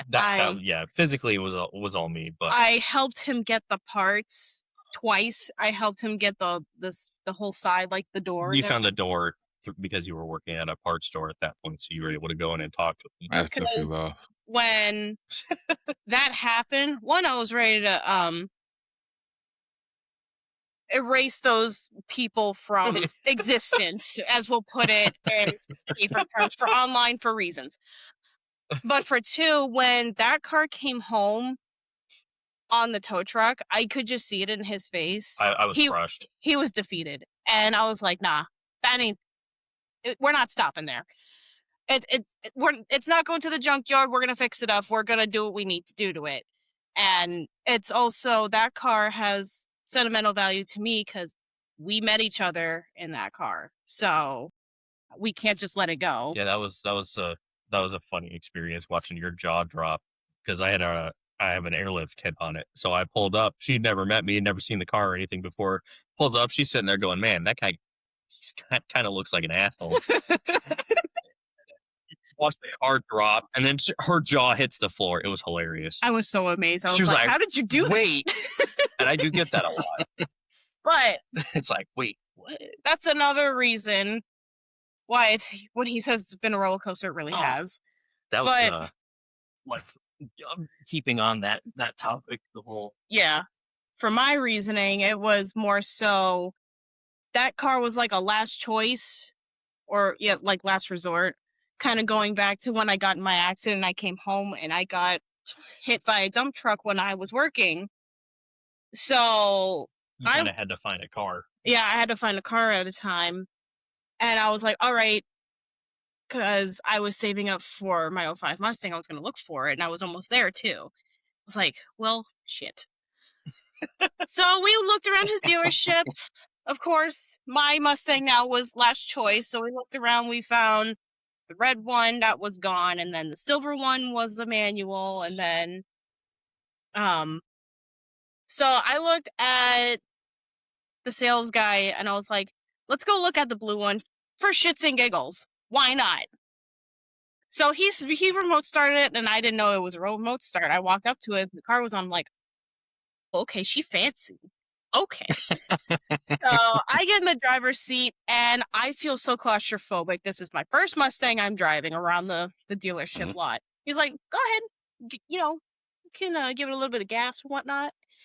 And when I tell you, when I, drove around that lot, the face that I had getting out of that car, I'm like, I want it. I already had a name for it. He's like, well, wait a minute. Let's go see if we can get it. But I feel like those are always the best ones, too. It's the ones where it's like, this isn't what I originally wanted, but then you end up just falling in love with it. But damn, she's fun. I don't care if she's an EcoBoost. She is fun. I don't care. I will die on that hill. No, I kind of have a similar story to that, too. But you go first. Well, I was gonna go back to the reason I got up was because back when that accident had happened, this was my first time getting a visit from code enforcement. Because the funny part about it was it wasn't even for my car. Dad had replaced a couple of, I think, the radiator and condenser in his truck, and it was just Mhm. sitting up in front of his car, in front of my car. Someone had called code enforcement because they thought my car wasn't working, and he goes, "No, I can hop in and drive that thing right now." So I keep it hung up on the Souvenir. as a souvenir over there. I'm gonna go catch them. But it's Um, yeah. Anyway, my fault. Mm. Me. I'm gonna plug this. Pardon me, real quick. Hmm? There we go.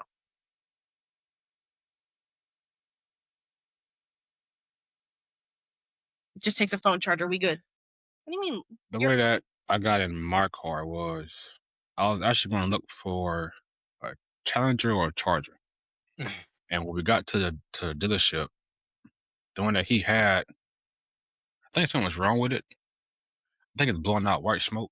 I could be wrong. I think that was the second time. so coolant probably. Yeah. That sounds like fun. But like, I mean, like, nah, it wasn't like that smoke. I'm like, we turned the car on. It was like clouds of smoke. Like it was dumping smoke. Like dumping smoke. Not dumping smoke. Oh Lord. Yeah. It was dumping smoke. So he turned it on, and we're just like, yeah, nah. He So said there was no. they was moving the CLS, or they was fin to, and the dude ended up turning the car on.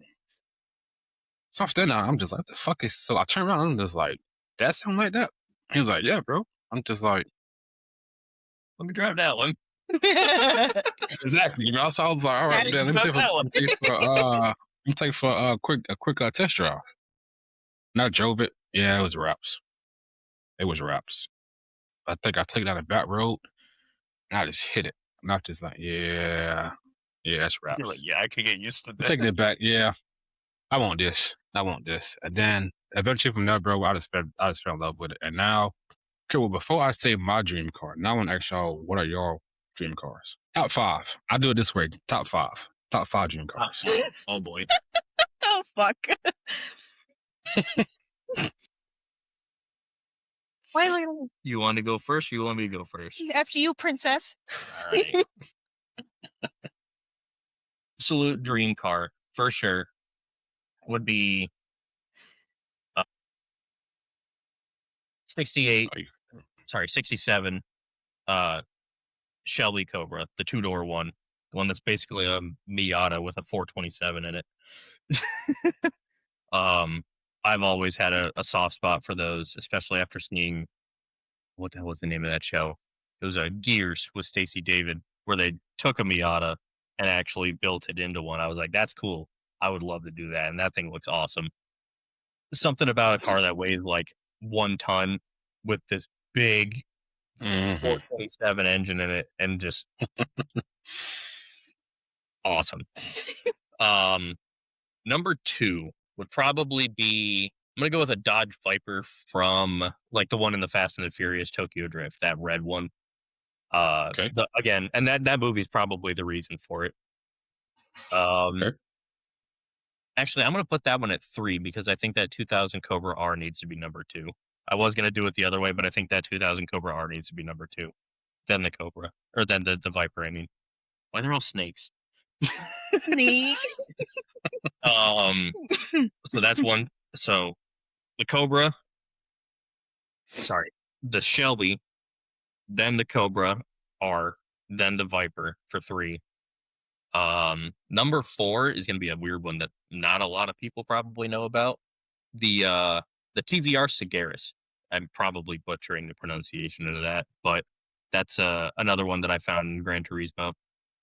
That's it's always been really neat. It's a I think a 2-door British car. Okay. It's on That Forza, has right? really wacky paint colors. No, it's not on Forza. And then number 5. That's gonna be a hard one for me to pull out. I don't remember if this is a car that they actually like produced. It's always been a car that I've had a soft spot for as well. Was the R33 at GTLM. I A lot of the cars that I want to get are always from Gran Turismo. It's one that I've had in there, and I was like, that's sick. I mean, I would drive a regular R33 as well. Yeah, hard one for me to pull out. Yeah, for sure. But yeah, that would probably be my top 5. Okay. Oh shit. Oh shit, bro. What if I don't got a top 5? What if I got a top 3? Well, just add a couple in there. Well, Okay, then top obviously, 3. number 1, I'm already driving it. That's my dream car. Okay, that's probably gonna sound basic as fuck, but I just like how Mustangs look. Okay, they are great. They're hot. So my take on them, and they're really fun. Number 2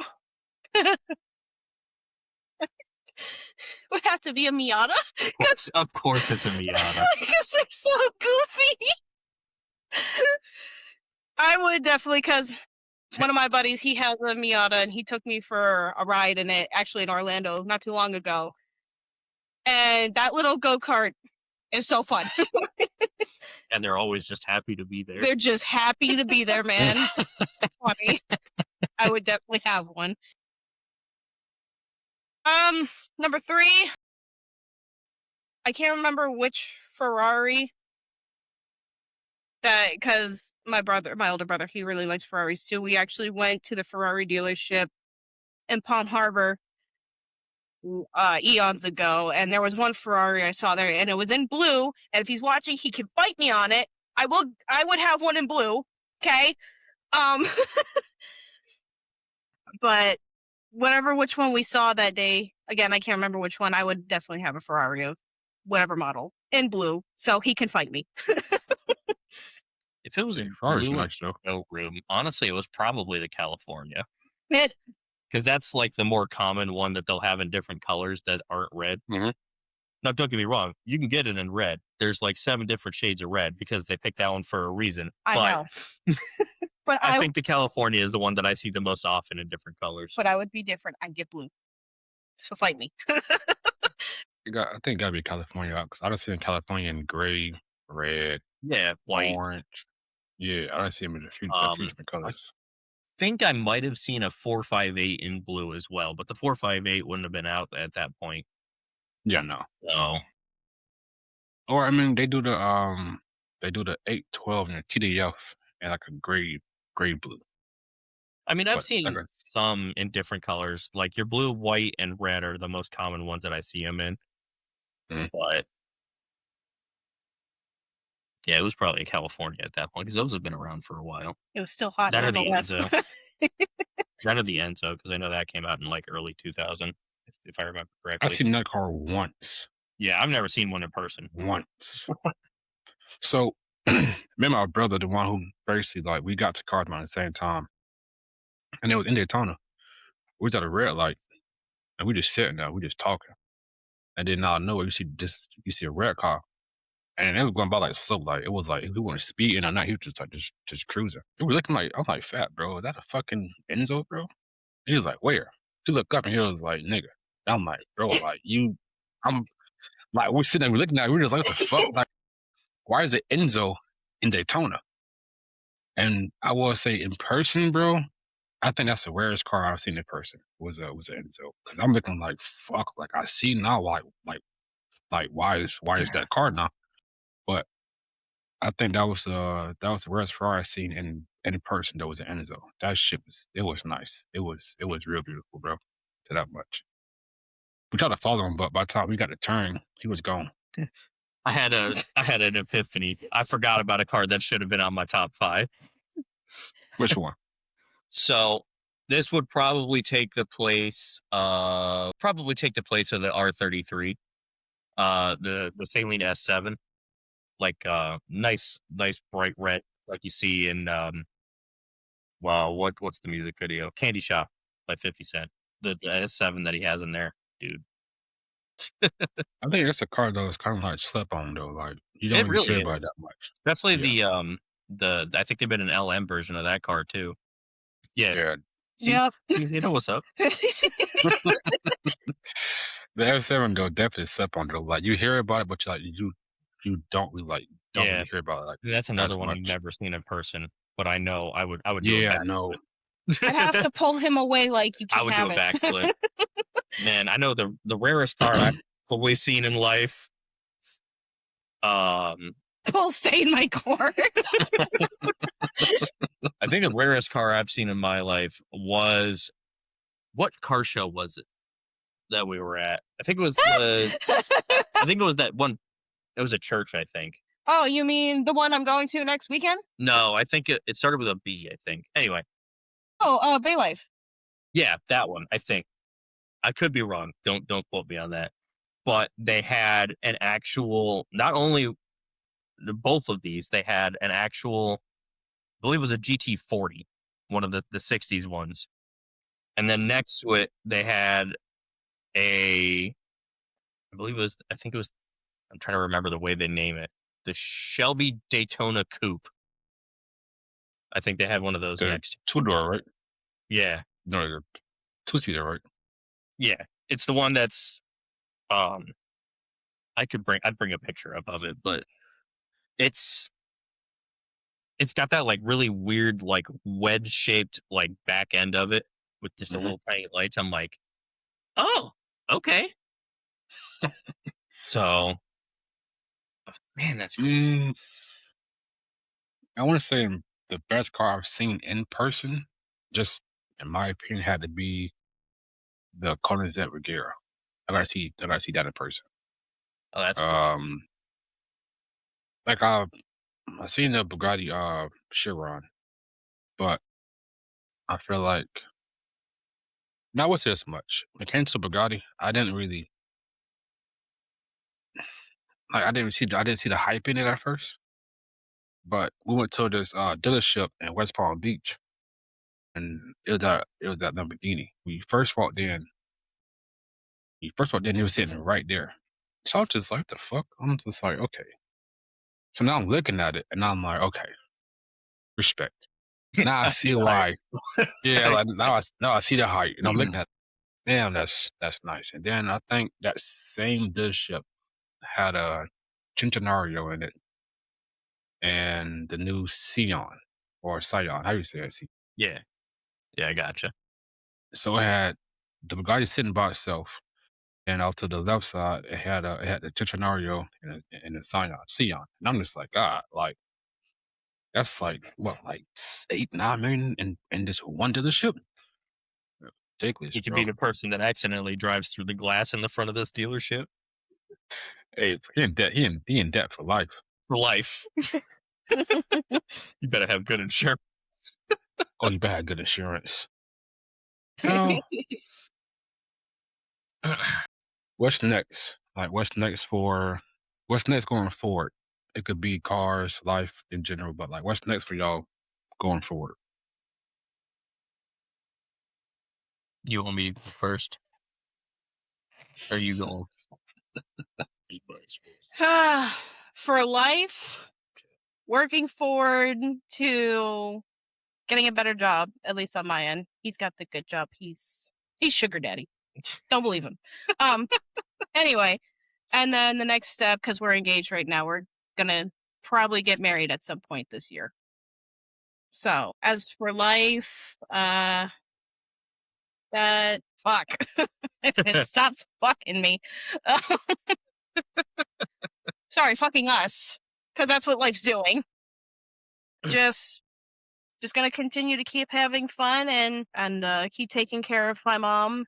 Thankfully, she's in remission, but she has to get chemo every 2 weeks, so that's great. Really fun. It's gonna be a tough time. As for car stuff, I need a new grill because I don't know if you've seen my recent post. That one on the driver's side took a shit. Your eBay RTR grill is your free subscription has passed. Listen, I was broke at the time, okay? It did what it needed to. I can't say anything. I got a $50 eBay grill too. Mine just has the regular fog lights in it that the car came with that I put in. eBay clutch though. Yeah, for plastic stuff like that, that's fine. Just don't do what our buddy did. Riley, I love you, but don't buy a wing off of Temu. I'm gonna call him out. Holy! Don't do that. Hey, you know what? We gave him plenty of crap when I was helping him install the thing. I'm partially I helped him put it on. So Oh, that goober. what? Yep, new grill, wheels. He wants me to lower it.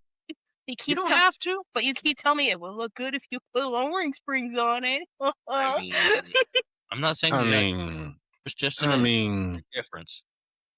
I mean, I mean, I mean, I have been thinking about it. It's just Yeah. money. that's the beautiful part is lowering springs aren't that expensive. I know. You can get a decent set of lowering springs for about $300, depending. I don't know. I'm probably the last time I looked at lowering springs was probably like how long have I had this car? So it was probably like 7 or 8 years ago the last time I was looking at lowering springs. So Like what? Whatever I put out on Instagram, I swear I'm not rich. I'm a broke bitch. Okay. let's get that straight. Let's get that straight. We live paycheck to paycheck. I make poor financial decisions. Don't ever get financial advice from me. The only reason I even had the money for buying some of the stuff that's in there is that was my suffering money from the accident. So Yep. that's the payment for forever having a limp. Let's see. I guess that would be a good segue into mine. Obviously, the body or the wide body that's coming up. That's going to take time because it's expensive, but it will be extremely satisfying once it's done because that's something I've wanted to do since my first Mustang. Let's be real. Everybody's always like, "Oh, I want a wide body," and that's another one of those things where it's like you don't ever see a wide body car out in public. In our It's area. very rare, at least over here. okay. Oh, it's gonna be thick. And most of it's just fixing up some other stuff. That steering wheel is still the original steering wheel from 2005. It's probably time for me to update it. Fixing flipping window tint because it is trashed. And I would also like to do a set of sway bars because that's probably the only stock suspension part on that car right now. All that's left in the suspension is the sway bars. I mean, everything is BMR under that thing, except for the lower control arms in the front. They are GT500 control arms, but everything under there is powder coated red because it's all from BMR. Okay. There's something else that I was thinking of and I lost it. Well, while you think about it, I have to constantly remind people that I keep my car mostly stock. It's more so a show car, so I don't really do any mods to that car. They're like, well, why don't you try to make it a sleeper? Because, like I said, I'm broke. Okay, I'm broke. Unless you want to send me donations, please. That's what it was. One of the things I want to be doing more going forward is being able to get back into going to the drag strip.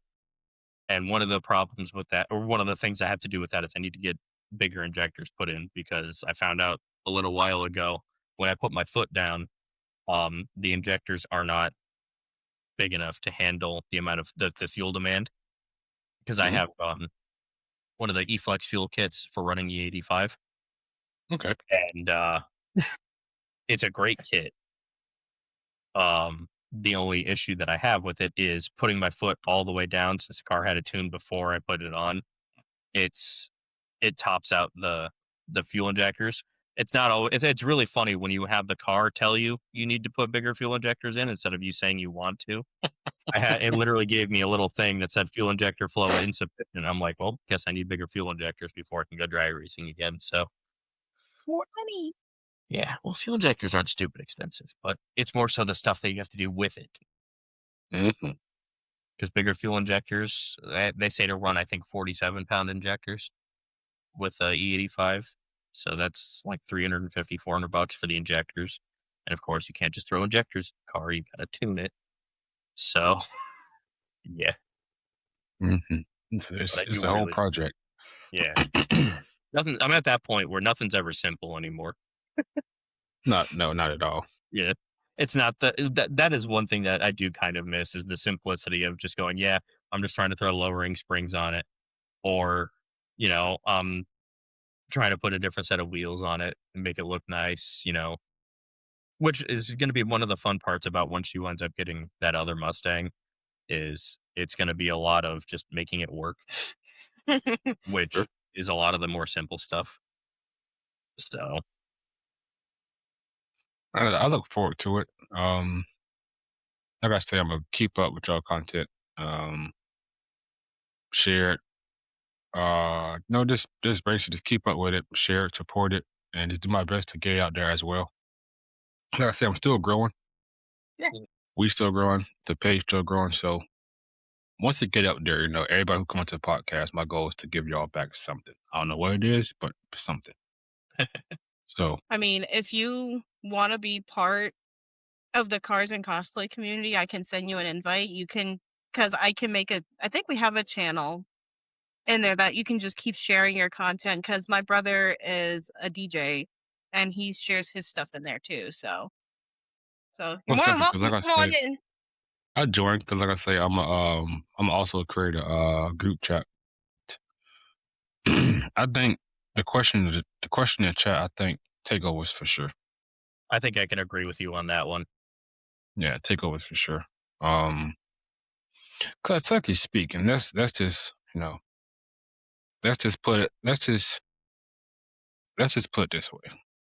If I'm drag racing and my car pretty much is faster than any police car, so if I'm taking it that far, you're not catching me. But if it's a takeover setting, it just gets a lot more dangerous because what's surrounding takeover, how closed in the takeover is, and then not even the takeover itself, the surrounding parts of the takeover also is just a domino effect when it comes to takeover. Like it's just one thing after another with takeover. So that's why I feel takeovers, in my opinion, is way more legal. Well, worse.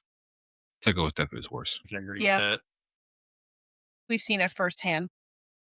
Well, I wouldn't call that a takeover, but No, the time we went to Burger Culture, that meet, oh yeah, and a the fight fight broke broke out. out. Yeah, that was crazy. I was Yeah, like, "Yep, time to go." yeah. We were like, nope, where we draw the line, I'm out of here.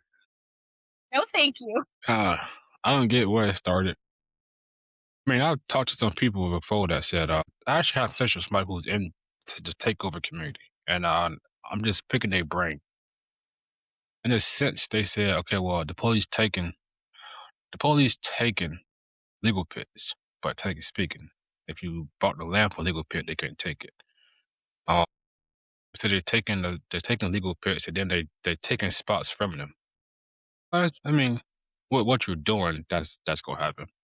One, it's not supposed to happen anyways. And then the only thing I could see from a takeover standpoint is at some point we all love to spin in our car. At some point. It is fun. I can't just say it's not fun. Can't say it's not for sure. Yeah. But there's definitely a way to do it and a place to do it. And the way takeovers are set up, that is not the way to do it or the place to do it. It's just it's you shoot yourself in the foot by doing it that way instead of trying to actually go somewhere where the world is so goddamn big, bro. You can find a spot almost anywhere if you truly wanted to happen. Yeah, that's another thing I will agree with. Not that I've been to, for legal reasons. I've never been to these illegal drag racing things, but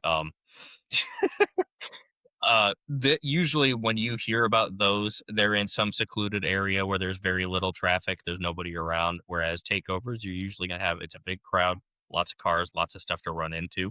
That's why you hear so much about them, is because it's usually because someone got hit by a car that was doing donuts or someone ran into another car or something like that. Yep. Whereas the drag racing is more so just we're going in a straight line in an area that nobody really is. So that's why I feel like it's better. But yeah, that's where I'm gonna say that's my big thing for why I think takeovers are worse. And For sure. You don't know who can be the crazy one, just pull out a weapon, and now it's so many scenarios can go Yeah. down. I feel like that could be an either or though. I know, but still. Like that last car meet we went to, I'm done with those kind of car meets because I don't want my car to represent that. No thanks. Okay, so we got another question from the chat. Would you rather have one perfect car or three decent ones? No, this is going to be my inner mechanic speaking, but there's no such thing as a perfect car. But I get what you're saying. Honestly, I'm still going to lean with three decent ones either way. Yeah, Um, same. I They never stay perfect. That's my big thing. You're gonna drive it. You're gonna park too close to that one minivan, and someone's gonna ding your door or something like that. And I'd rather have three decent ones, just because then you can have a little bit more variety. Where For the sure. biggest question you're asking that day is, which one do I want to drive? hmm So Which mood am I in? yeah, what do I feel? What am I feeling today? You have the one where you're like, you know what?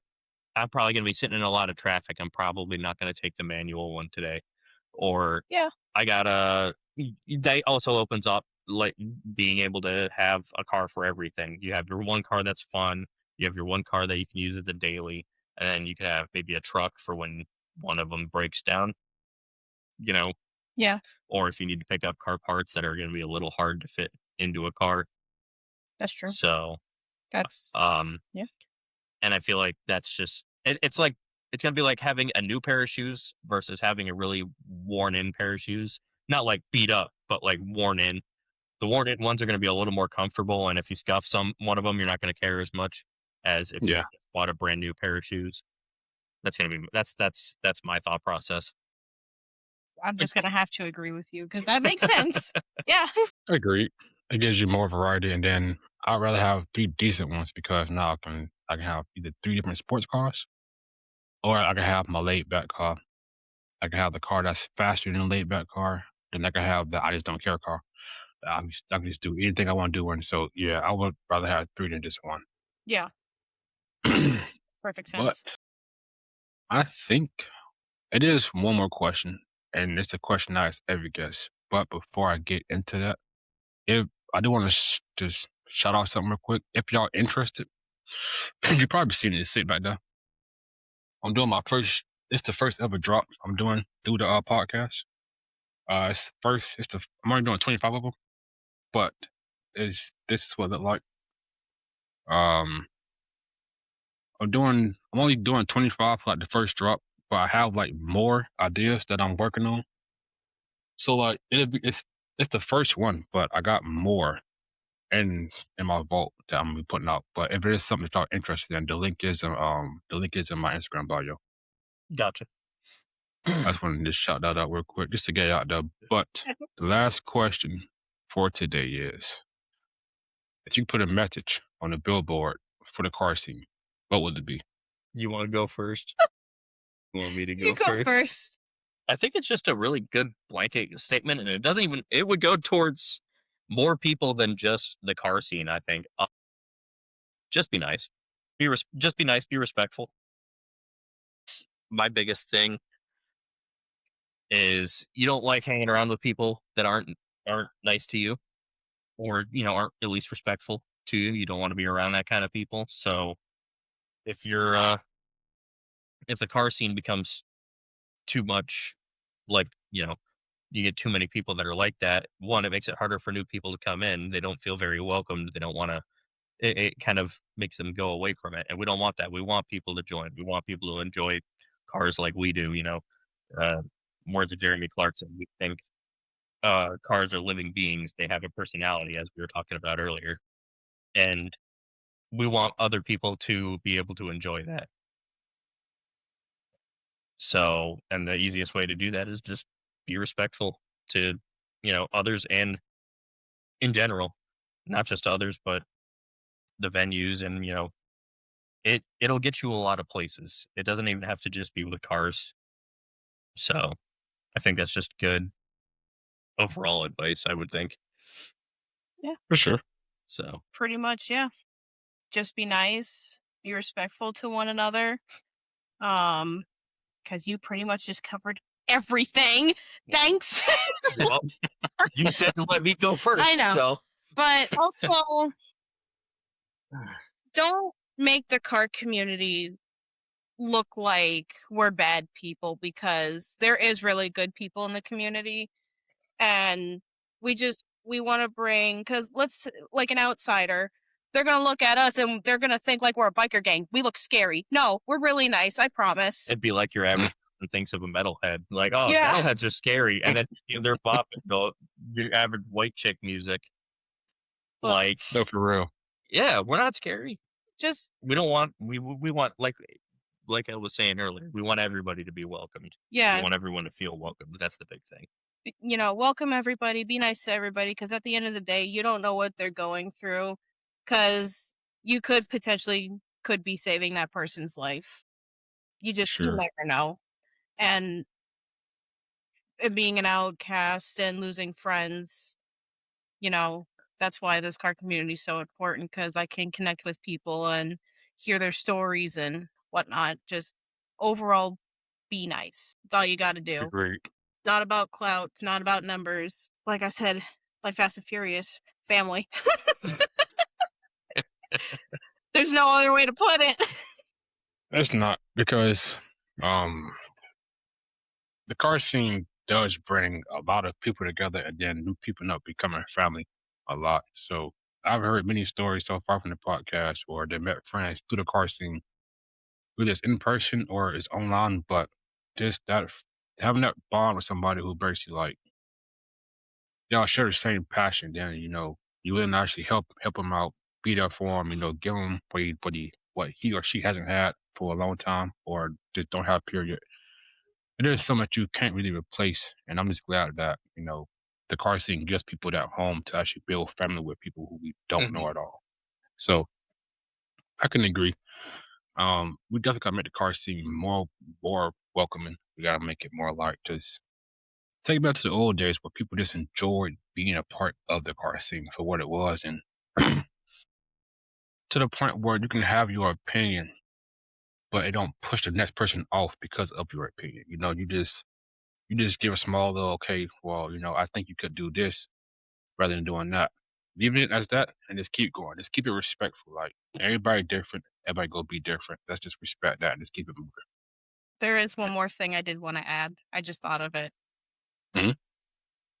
I think also, and this isn't targeting, men, whatsoever, but the car community really needs to work on with our female drivers. Be respectful, be nice to them on what they want to do, because that could potentially be your daughter getting into cars, and then you have these guys and everybody treat them the same way, and it's just rinse and repeat. We got to do something about that. Yeah, I can agree with that. I feel like it's a lot harder for females to get into the car community because of that. Okay. Well, I'm glad you brought that up, because me and Shane actually are put together a podcast strictly for that. Talking about women, women in the car scene being approached at car meets, women in the car scene, how they get judged, how they get mistreated. We actually doing an entire podcast for that. So, to be honest, if you want to join in on that podcast, just let me know and I'll add you into it. I'll do it. So, Yeah. so far, it's gonna be me, Stephen, Shane would be a co-host, right? And we have our first guest coming back, TK coming back to also be a part of that podcast. You'll meet TK.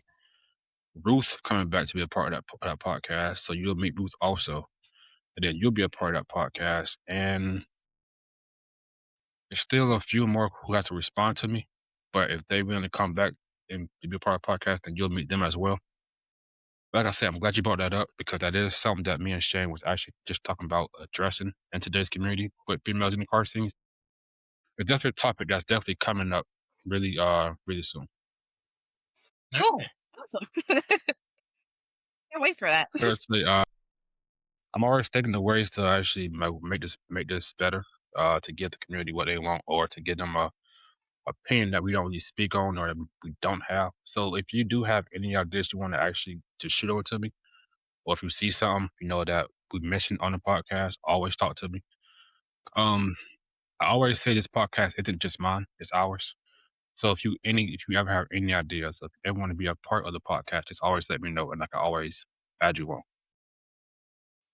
Think I might have someone to shoot over to him. Might be Patrick and Riley Oh yeah, with the definitely, RC cars. You would have fun with them. dude. That's a whole side thing that I never even knew about. You'd think, being a car person, I would have known that they made RC drift cars. Nah, didn't know until I met them, and now I I'm $300. My wallet's $300 lighter. Actually, a little more than that, but it's fun, and it's one of the few things. Like, if you're not someone, or if you're scared of getting into cars, start with these things, because one, parts for RC cars are a hell of a lot cheaper. Don't get me wrong, they're not cheap, but a lot of the way these things work is very similar to how cars work too. Like, I as someone who's spent a lot of their life dealing with car suspension, you look at the car or the suspension on these, and they're set up very similarly. Yeah. So we're gonna have So to shoot the boys your way. So maybe you can have a podcast about, the RC cars, because they also put the Atashas on the RC cars. It's really yeah, fun. Yeah. Yeah, Okay. Yeah. Most definitely. Most definitely. Just send me their Instagram and I'll reach out to them. I got you. They're also in our Cars and Cosplay group too. Okay. Even better. so Even better.